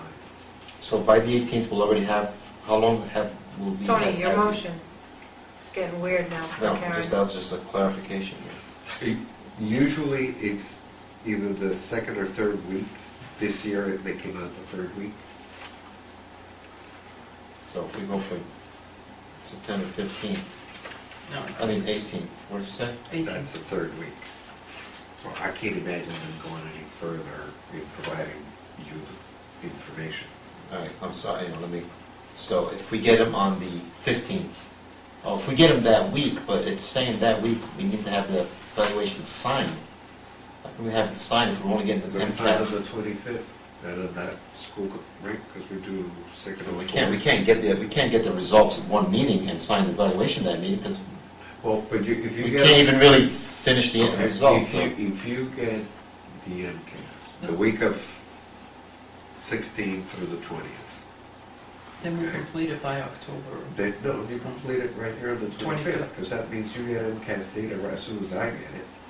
And you have that weekend before the next school committee meeting, which is the 25th, To do to do this. your rubric and do this, and then you go, But basically, we'd be submitting them on the next meeting. It wouldn't be, on the 25th, but it's an open meeting, and Yeah, that's when you right. evaluate So the that's when we're- superintendent. all right, so we're going to change June 15th to Yeah, Yeah. September 23rd, and if we need to change it, we'll 25th. change. So my motion is to, September 25th. so to change the January 5th date to April 5th, and change the June 15th date to September 23rd. And adjust all No, of September the 25th. dates Uh, accordingly. No, 3rd or 5th? 5th. 5th, I'm sorry, 5th. Right. Yeah, 25th. You have it. And then we'll adjust the All of the dates dates accordingly. accordingly, That makes subject to keyhole. it- Somebody's. Second. All right, discussion on that? All those in favor? Aye. Aye. My brain is- All right, ratify WFT educator evaluation contract language. Is there a motion to approve this contract language? So moved. And a second? Second. Last Discussion? question. Yep, When did they sign this? the day that, Okay, today. They signed it today. Oh, you don't send it to me? Signed it today, but ratified. they ratified it. Okay, but they signed it today. Okay. Motion, oh, we have the Where motion did in a that, second. all those in favor? Aye. Opposed? Motion to adjourn? Great. Do you have to sign? Yeah. She, Oh, you sign it. And obviously, we want to thank everyone for all their hard work. absolutely, because it's taken a No, you have to while. do the comments and statements from the public. Comments and statements from the public? Seeing none, motion to adjourn. So